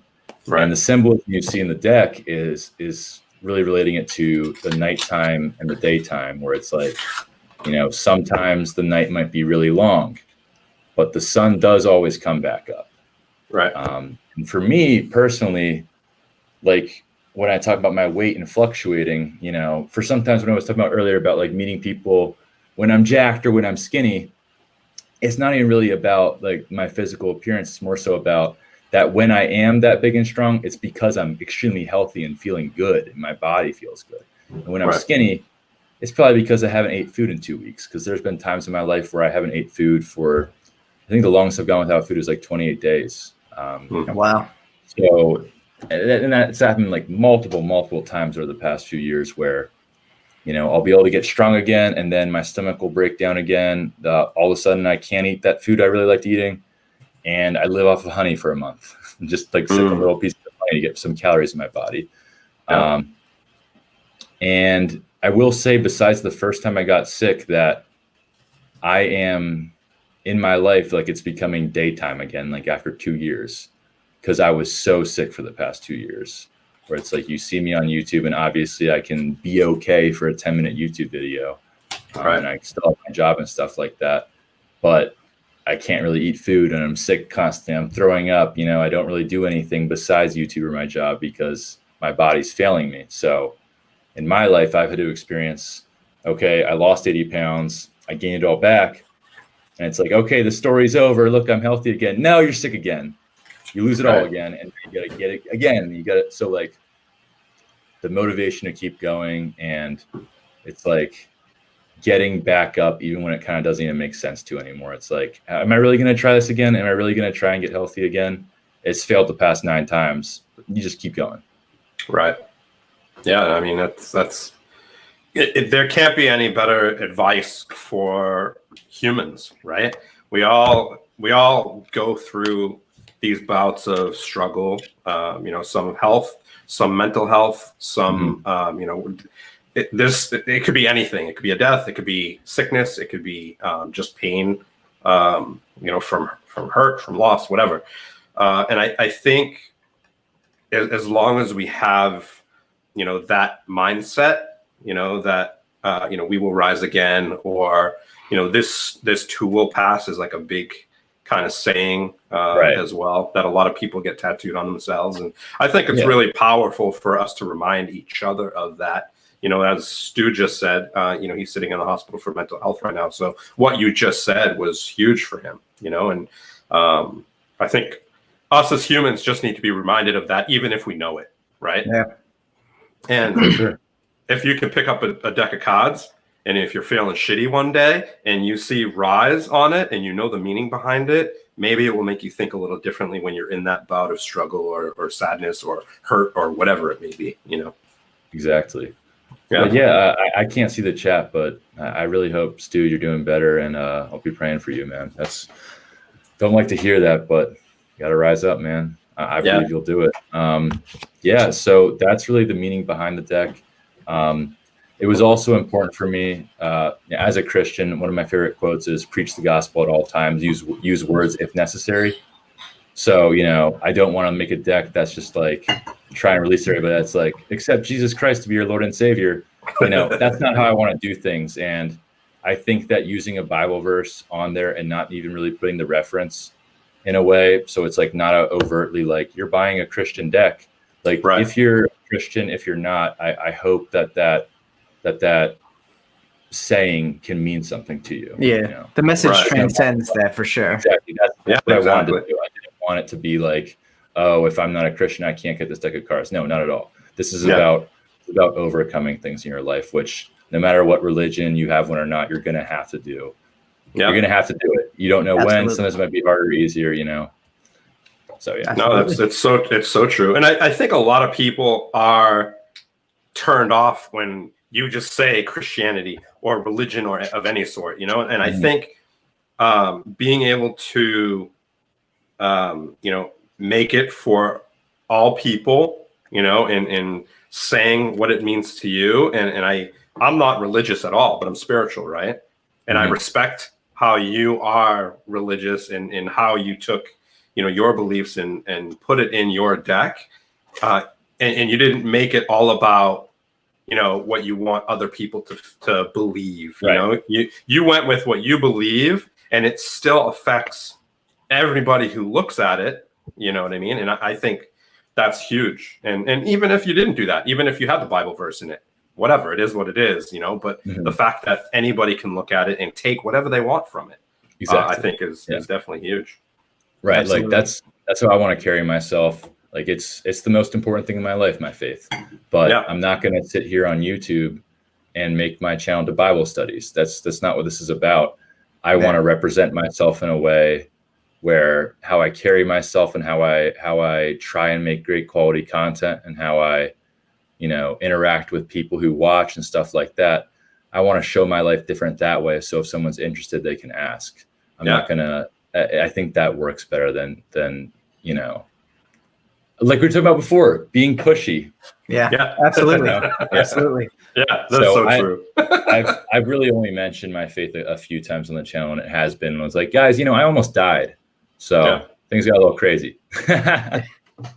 Yeah, and you definitely take the right approach for it, because again, like I think, like Steve said, people do get defensive, or they tune out quicker when they think that topics that they maybe aren't comfortable with, are going to happen and are going to be discussed. And so, getting people to want to ask, I think, is really a great way to approach it. For sure. Yeah. I mean, you're gonna have people that they care less, right? They're just going to buy your deck. They're not going to care. For me and Tyler, which is why we do this show, or one of the main reason why we do this show, is because we want to learn about people behind the amazingness and the numbers, right? We want to learn about the real people, and what it comes down to is you have those people that don't care, and you have the people that care. You have the people that care enough to listen to what you say, but not dig deeper. And then you have the people who are really interested because it makes you that much more, that much more interesting, or that much more of a real person, And Sure. Like you said, though, people will ask if they want to know, and sometimes they want to know, but they're afraid to ask, Man. So, having that platform and utilizing it when that time comes I think is definitely key. Just want to make sure I'm using the platform responsibly, in a way that, I don't know if Rise Magic would ever get to a point, or with my film career point, where I'm like famous, where like, people recognize you, but I just want to, like, I don't like talking like this because I'm so young, but be a good role model, because there are a lot of younger kids in our community, and I want to hold myself in a way that even if you're not a person of faith, like, that's respectable, Yeah, dude, you have 300,000 people following you. Yeah. Like, that's 300,000 people that know you and that see that you are running a channel that is respectable. I don't even really put this out on YouTube ever, but I reply to every single DM we get on Instagram, and I don't put that out there because I don't like one. Oh, okay, okay, good luck. We'll bleep it out. Because I do reply to every single DM we get. Sometimes it takes a couple weeks, but I do reply to every single DM that we get, because for me, like I said before, I really don't view it as we have fans. You just like watching my videos. It doesn't mean like. Yeah. I don't need people who are like, oh my gosh. And I hope I never get like that. It's about like, ooh, you could be my friend, like, let's talk. Yeah. You want people to see you as a cool person who shares a similar interest. And right. Yeah. Yeah. We like sometimes you will message, oh my gosh, you're my idol. I'm like, no, get a better idol, please. No. That's too much responsibility. Don't do that. I mean, we talked about that last week. I only have a positive KD in Call of Duty. I can't be a role model. Come on. Dude, I wear bunny ears and a bow tie. Come on. Role model. Rethink. I mean, that's a good role model for masculinity right there, right? I am confident. Exactly. Behind with these bunny ears on. I mean, we talked about that last week, or was it last week with Wes, or 2 weeks ago? I think it was with 3 Wes weeks Pocket. ago? I have no idea anymore. Yeah. I can't even keep up. We were talking about the fact of, like, you never know when you're gonna have such an impact on someone's life, right?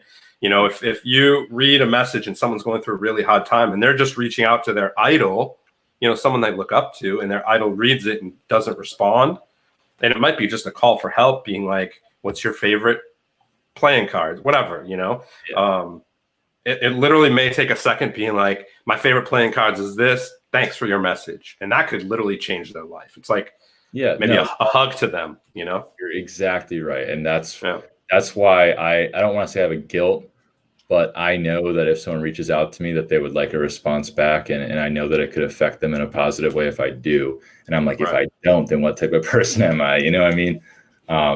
Because any interaction you have with anybody, whether it's someone who you think is famous on YouTube, or anyone you could meet, could say something to you that changes your life or affects you in a positive way.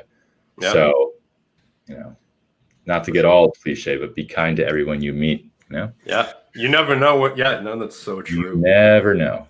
You never know. Yeah. No, that's definitely true. Let's see. Reply to DMs. We had a question earlier that it was about the video app. Yeah, no, I have a bunch written down, but we can. Okay, I think I can highlight this one right here.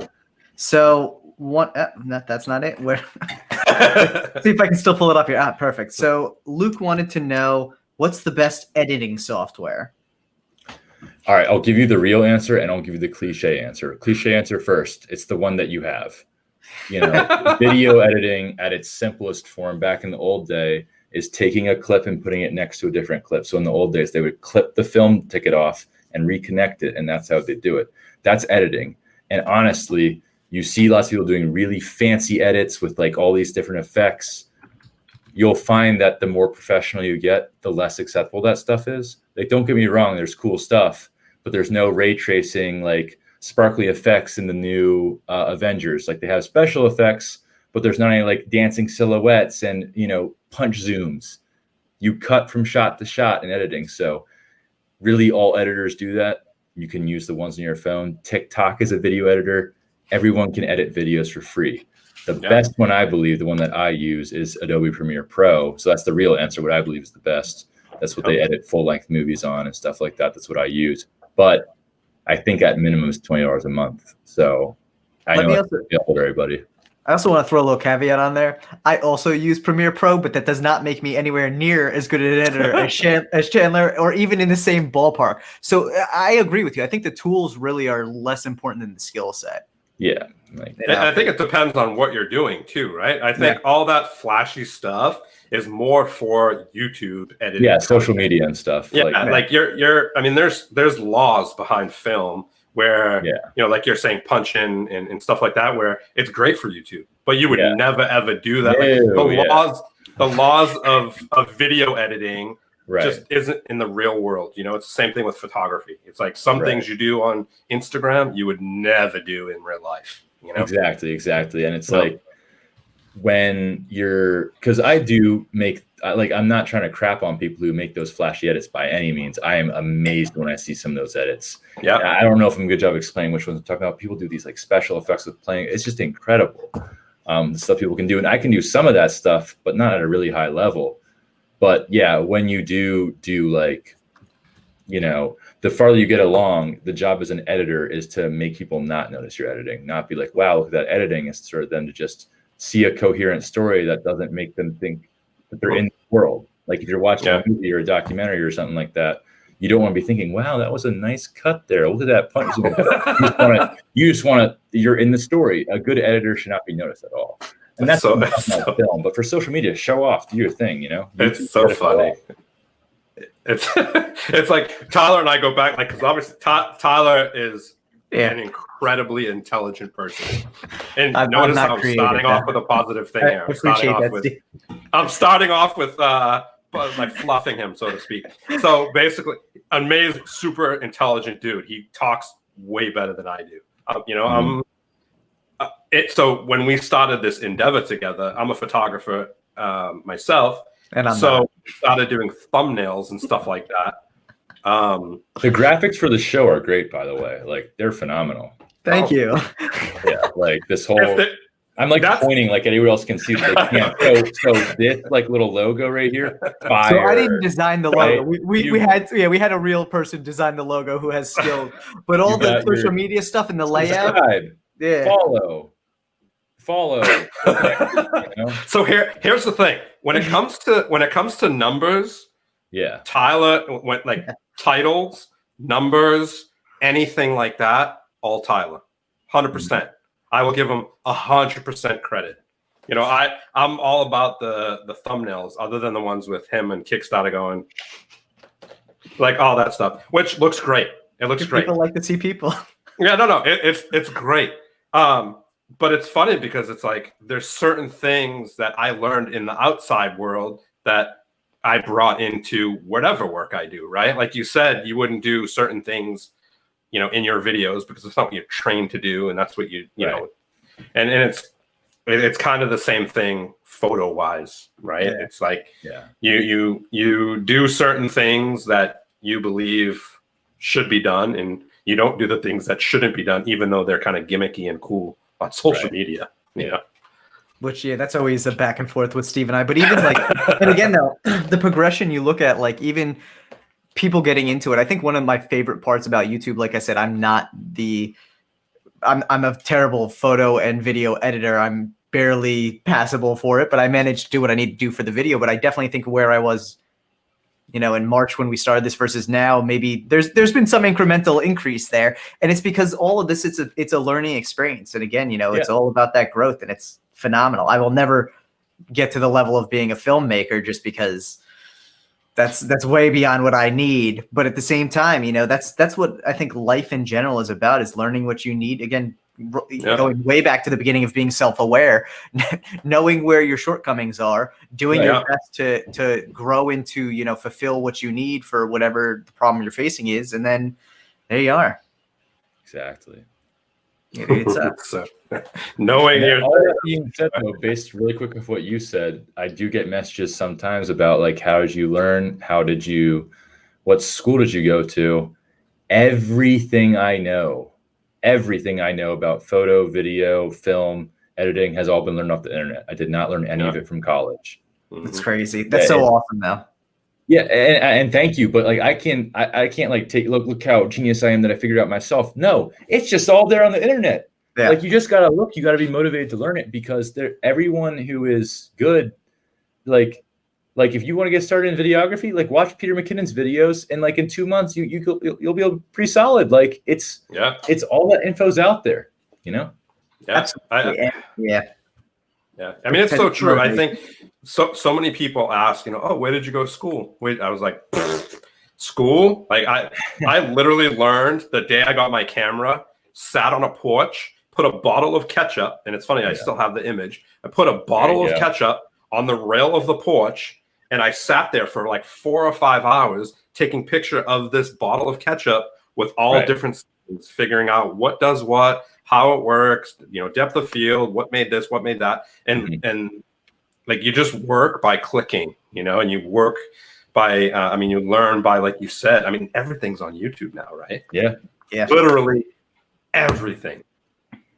Yeah. And if anyone doesn't believe me, go click on a Rise video from 2017 and click on one from 2018 and random one from 2019 and 2020. And I guarantee you will see drastic improvement by year. Yeah. Like, look at us. What was that? Yeah, look at our videos from 6 months ago. From March to October. Go look at the thumbnail from the first deck specs until today. You'll die of laughter. I was so lazy, like when we started doing it, and then Tyler and I were talking, and he was like, "Dude, like, you're a photographer, bro. Like, I need to step my game use up." The tools you have, because otherwise, and that's the thing. Steve gives me a hard time about the thumbnails. I'm like, this is what you're gonna get if you don't step it up. And that immediately he's like, all right, man, that's fair enough. I'm like, you take the pictures because it's what you do for a living. I'll put the text on top, and we're good. So there funny. You go. Yeah, dude, it's true. And I think like you had a very good point though about the motivation aspect of it. I think. I hope that in this day and age, people aren't saying, oh, well, I don't have the ability to learn, or I don't have the resources to learn. If you are commenting that on a YouTube video, you have all the resources you need.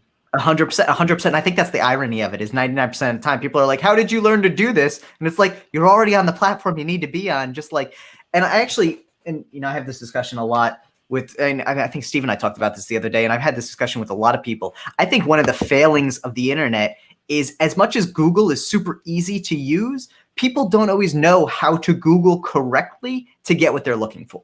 True. Yeah. And that's sometimes the hardest step.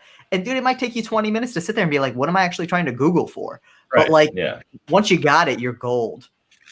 Right. And that's where, like, this isn't to sit here and say that, everyone can learn to be the best filmmaker in the world just off of YouTube videos, because obviously everyone has talents in different areas. And there is something about having an eye for it and understanding what's good. And that's where that self-awareness comes in, where it's like, why I was able to like learn stuff quickly is because I knew what I wanted to do in my head. Like, I knew what I wanted the final product to look at. Like, put it this way, when I first started, I think that the images that I had in my head of what I want to make were the same. I think that they were always there. The skill was learning how to create what I see in my head and make it real. And you just become better at making what you want. So when I was learning, I was like, dang, I really like how that title looked. Let me learn how to make that title. And I learned that on each video. Wow, I really liked how that guy's video looked. Why did his video look like that? Oh, it's because he was using this lens. Why does that lens look like that? Let me figure that out. And you find the things that you like and you learn how to replicate them. And if you do that same cycle over years, then you'll be able to fill in those holes, and you'll be able to make stuff that is like what you like. And there you go. Yeah. Right. No, I think it's phenomenal the amount of knowledge we have at our fingertips these days, and really just if you have the drive, you can learn anything. Again, yeah, people probably learn blacksmithing from the internet. So back to blacksmithing. Yeah. That's like my one like dream hobby. If anyone was ever like, oh, if you won the lottery and you never had to work again, what would you do? 100% I'd pick up blacksmithing. I don't know why. It just looks awesome. So yeah, I think it's I think it's always really interesting to just see how the internet and how people kind of learn from that. So yeah, for sure. The internet is what you make it. That's for sure. Now, you can use it to write really mean comments, or you can make a career out of it. Well, we're going to use it to show you flexing, if you're willing to do, not literally flexing, but like we've gotten a couple requests to see you do some cardistry moves. If you're up for that, we just want to. Sure. That'd be cool if you want to. Maybe you can show some fun stuff that you like, or your favorite moves. Oh no, there's some stuff on the ground because from actually the video that was posted today, I had to dump out some decks. Let me see. I kind of have to hold it up. Let me see. Yeah, that's not good. However, I'll probably mess up because I'm holding it at such a weird angle. Should I stand up? Maybe that would work better. That would work better. Hide the floor. Hide the floor. Yeah, can't get to the floor. All right. So, Rise playing cards. I don't know. I'm not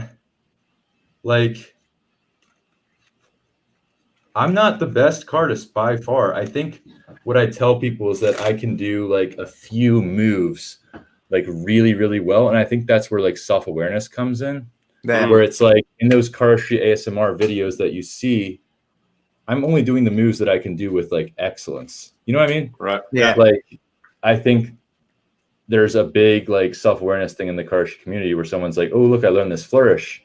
I'm like, wait, I don't think you learned that flourish. Like you can do it, but it doesn't look like the, you know.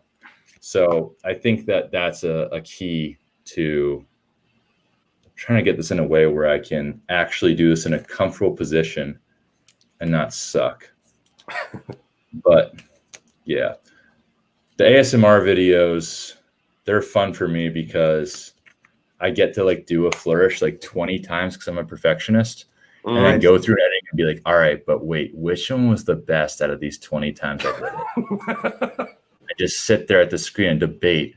Was that riffle fan better than that one? They look pretty much identical to everyone else, but so speaking of the riffle fan, I watched Dimitri's video. Right? I watched Dimitri's video 5,000 times. Okay, maybe not 5,000, maybe like 5. Yeah. And I tried it, and I watched other people's videos, and then I watched your video. And your video allowed me to be able to do it way easier. It's still kind of hard for me, but way easier than I was able to do it before, you know, and yeah, I mean, I think it's cool that there's so many different people out there that are doing the same moves, but certain people, and this is why I'm a big fan of put out, you know, tutorial if you think, you know, that you can help other people because you may do it differently. You know, we have a friend, Caitlin, who has really small hands, and I'm sure her tutorial will be a little different than your tutorial. Exactly. You know, and I think, you know, obviously Dimitri is freaking ridiculous at it, you know, and he does it the right way. He created it, right? So I think it's super important to, watch all different people doing it, because you never know which one will be the way that will lock it in for you, you know? Well, here's a great example. I'll relate it to basketball for a second, going based off what you said, and it's kind of the motivation for why we make tutorials. It's Michael Jordan or LeBron James, the best basketball players ever. They might not be good at teaching basketball. There might be someone better at teaching them because it came naturally for them. They have amazing gifts and talents. And, you know, who do you think would be better at teaching you how to dunk a basketball? LeBron James, who could do it since he was 14 years old, or the 5'4" kid who worked out for 3 months trying to jump 50 inches and then Spud Webb got it. Yeah, Spot web. the person who had to learn it. Yeah. Because they know what pitfalls. Something you can Right. do naturally, Yeah. right? So, you know, if someone is like here's the thing. I don't believe I'm that good at cardistry at all. Like, I think I can do a few moves really, really well. But like when you watch those cardistry ASMR videos, like that's pretty much all I got. That's if I'm willing to show it on there, like those are my best stuff. I can obviously do more than that, but I'm not confident enough to put it on the internet because I don't think it's there yet. But it took me months to learn the riffle fan. Months to learn the riffle fan. And this is when there was no tutorial out for it. I was just going off I was seeing it. So I did all the things that I could do wrong before I got it right. So when he put his out, I contacted him. I'm like, hey, like me and him are cool. I was like, are you okay with this? Because you obviously need to ask before you make a tutorial on something moving. He was like, Right. And that's why it's coming off of troubleshooting, where I always plug the creator first. Because like I'm skipping, in case you don't know, we have a series called Cardistry Troubleshooting, which is like a tutorial, but like people will sometimes comment like, man, you talk too much in this. I'm like, no, that's the point. Like, if you've ever watched a tutorial and like, man, I wish he spent more time on that. Well, this is that. Okay. This is me going over everything about, when I started learning the riffle fan, I didn't realize that where I put my finger on the bottom makes it easier or harder. So like if you put your finger closer to the edge, it's going to be a bigger fan, or closer to the middle, it'll be a smaller fan. But that smaller fan, there's less of a chance of it falling off because there's more room for your finger to slide. So the way I explained the tutorial, I was like, if I'm doing the riffle fan for 100 people, guess what? I'm pulling that finger in and I'm making a small one, because I'm doing it for the internet where I can take 5 takes. I'm putting it right to the core and getting the biggest one possible. But stuff like that you learn through trial and error, so that you can be I don't want to say a better teacher, but the best teacher's experience. And I got good at this because I sucked at it for 4 months. So here's how to speed up that process from how I sucked at it. And maybe you can suck at it, but maybe not for 4 months, and you suck at it for a week, because I told you all the ways I sucked at it. And just say, you know, it's going. I'm going on a month or two. So the one-handed shuffle. All right. You didn't ask this question, but the move that I cared about the most, like, I think part of the reason why I don't learn that many new moves recently is because I have to like really like it to learn it. And like that, wow, that's cool. And the one-handed shuffle and the riffle fan were two that I was like, no matter what, I need to freaking learn those. Those are so cool. And they both took me like months. The one-handed shuffle is so knacky. Teaching it is awful, because it's like, no. I know it doesn't work. I know they don't pharaoh. I know. But if you do it 200 times, they might start. It doesn't make any sense. But like, I never thought I would be at the point where I can just do it. Like just 100% of the time, every time, one-handed shuffle. Never. The crazy thing is it's hard enough for people to do two-handed pharaohs than it is doing a one-handed pharaoh, you know? Right. And, it's just time and time. It's just putting the time in, you know, and you eventually get at it. I think in the one-handed shuffle tutorial that I have, I actually did another basketball analogy, because obviously I'm a big basketball guy. And I'm like, you know, I can't sit here and say that having big 6'9" person hands doesn't help. Of course it does. Yeah. Right. I liken it to palming a basketball, where it's like, yes, I can palm a basketball because I have big hands, but there are plenty of people who are 5'2" who can palm a basketball. It's harder for them to palm a basketball than me, 100%. But they can do it. Yeah. You know, like that's kind of the small hands cardistry thing, where it's like, you know, it's obviously harder if you have smaller hands, but you can. And just kind of like with dunking, while we're on that analogy, it's cooler when you have small hands. Like it looks, cardistry looks better when you have small hands, in my opinion. Yeah, it's more impressive. The whole feat itself is more impressive. Yeah, it's kind of like rock climbing, you know. It's the tall people get to like stretch and really, you know, skip holds and all this stuff, and then us short people are like, but that's a sit start, so you got to like start really low, and you only have like a small hold and your big old mitts. You know, you gotta. It goes both ways. Yeah, for sure. Yeah. So we had a couple other questions that came in that I want to make sure we get to as well here. Let's hit it. I love Q&As. Love questions. So when you were planning out Rise playing cards, obviously we talked about the fact that there was a very lengthy process to get it to the point where you thought it was ready to, meet the public. Did you ever consider going with Cardamundi instead of USPCC, or why the decision for USPCC? We considered Expert Playing Card Company for sure. Okay. But we, once again, going with like what the standard is, we want it to feel like the good, like I don't want to say like the good decks, but the common decks. Yeah. We want the, I think that lots of the blind test videos are funny because people realize that like, oh my gosh, the difference between Fontaines and bicycle cards is the ink. Yeah. Like, and that's why I even joke about it in some of my deck reviews. I'm like, it's a USPCC deck, so it handles like one. That's exactly what we say. That's what we say too. Yeah. That's literally what we say. I can't sit here and say this handles better. People tell me it handles better, or people tell me, oh, it didn't need that much breaking in. That's honestly more the luck of how it's printed. Yeah. And what paper they happen to have. Maybe it was from a different freaking tree on that day. Like sometimes there are decks that handle better. We all know that, but that's more luck rather than decision making. Right. Yep. Now, definitely there's stuff you prefer. Like I wanted crush stock and stuff like that. That does feel different, but there's also a ton of other crush stock decks. But the main reason to answer the question USPCC is because it's the biggest, best one, in my opinion. Cardamundi, there's a deck, I believe it's called the United deck that I got when I was in New York City with them.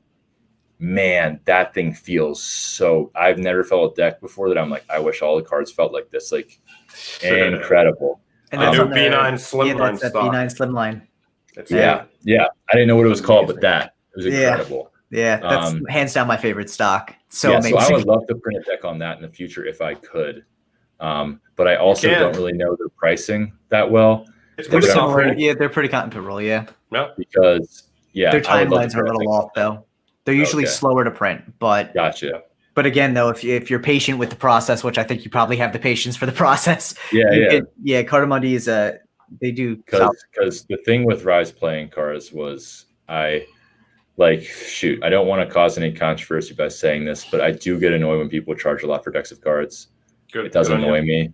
Yeah. Like when someone's like put it this way, I'm not gonna go up and get it, but the ones I do the video on, the shield, the ones by Kevin, open up like that. Yeah, I get why those are expensive because that's not a normal deck. Like that, the amount of engineering that those are. But they're not that much anymore. Yeah, exactly. For both of them, it's like $22. But you can quote me on this. I'll look in the camera. If you print a deck of playing cards that's by the United States Playing Card Company, and you charge upwards of $20 for it, you're a scumbag. Hey, and if that's how you want to make your money, no judgment from me. But come on, guys. We see it all the time. I mean, again, it's funny because there's this whole premise I think, especially in Kickstarter, people see it as a way that they can make tons of money printing a deck of cards. And there are some designers out there who have built a following and crush it on Kickstarter. Yeah. No question about it. But if it's your first deck of cards and honestly, it's not fully fleshed out even, and you throw it up there and with shipping, it's $30, nope, just not happening. For sure. Because, and I do want to add a caveat there. Like, obviously, I'm talking about the original sale of the deck. Yeah. Obviously, as rare decks get older and stuff like that, I get why they get more expensive. If I have a Verts deck edition 1 in my closet, I'm not going to sell that for $12. Come on. Right. That's not what I'm talking about. You know what I mean? Right. I'm talking about the original release of a relatively standard deck of cards. Yeah. If you're not looking at something that's got crazy amounts of foil or gilding or all those extras, and that's the thing, the extras do add on to it, but a standard deck of cards on Bicycle or B stock without anything too crazy. Yeah. And then you have the $68 tuck boxes. I get the branding stuff where it's like, yeah, that's what Supreme does. It's just a white t-shirt with their logo. Like, I do get that analogy. I just personally, I don't like that stuff. You can do it if you want to. I'm just giving my opinion. I think it's kind of like you're pricing people out for a hobby. It's not like that, guys. Come on. But anyway, I'm a very positive person. I don't want to act like but that's just my personal opinion. For sure. Pricing is something that I'm very conscious of because, it's never mind. You want people to use it. Your deck's for people to use it. And yeah, I want someone to be able to afford this. And enjoy it. Yeah. That being said, I wish I could have gotten it cheaper, but like everything about, I think things will change as we make more decks for Rise playing cards, like, you know, the brand, and make more decks. But for this first one, I wanted control over everything. Like, it was the craziest 2 weeks of my life. It was less than 2 weeks, but shipping out pretty much like definitely over 2,000 orders on my own out of this room. This was like filled with boxes and envelopes and stuff like that. But I think I could have gotten shipping to be a little bit cheaper if I didn't do that, because when you like do bulk shipping with like a company, but I wanted to do it by hand my first time. So I'm hoping that prices can go down in the future for Rise playing cards. That's what I'm saying. But I still think we're one of the cheaper ones out there from what I can tell. Yeah, no, great pricing for sure. Absolutely. Sweet. So our next question is completely off the topic of playing cards, because what is your workout routine? Which I feel like that's a big one to run through, but if you have anyone you'd recommend checking out as like motivation for working out, or where you get for sure. I don't like giving workout advice, only because the number one thing people ask about is like, you have credentials with your eye check. We're like, that guy isn't that jacked. Why should I listen to him? Yes, guys, in case you missed the whole story, I'm not currently jacked. Okay. I've literally almost died. I've lost like 100 pounds at time. But I know I'm not Arnold Schwarzenegger over here. Okay. But I have been known to add 80 pounds of muscle mass to my body in like 3 months. So I do know what I'm doing. Yeah. And I'm going to become a certified personal trainer soon. But once again, gotta get rejacked. Number one thing I would say, if anyone tells you they have the secret to how to get big, they're lying to you. It's very, very, very, very, very simple. You work out and you lift weights. There really isn't any crazy routine. Once again, if anyone tells you they have the secret sauce, they're lying to you. The number one thing I'll say is that part of the reason why I can gain and fluctuate weight so quickly when I get healthy is because my diet is so ridiculously healthy, not by my choice. Your diet is incredibly important to gaining muscle. The most important thing, besides actual lifting of the weights. Besides that, don't overwork yourself. You could get jacked doing push-ups and pull-ups. I know it's basics, right? Yeah, like it's not that complicated. You just have to do it consistently every other day, at least every other day. And a YouTube channel I really like is called Athlean X. So that's all I'll give you for that. I've seen their YouTube before. We'll link to that down below too, because phenomenal really intelligent stuff on there. Yeah. They really break down the science behind why things work, which I won't do right now. Yeah. I always love watching that stuff though too, because I think, it's great to have someone tell you how to do something, but understanding why you're doing it, I think makes it that much more impactful. Like this guy will take a dry erase marker and like draw it on your pectoral muscle and be like, when you move it this way, it activates this much. It's incredible stuff. Yeah, no doubt.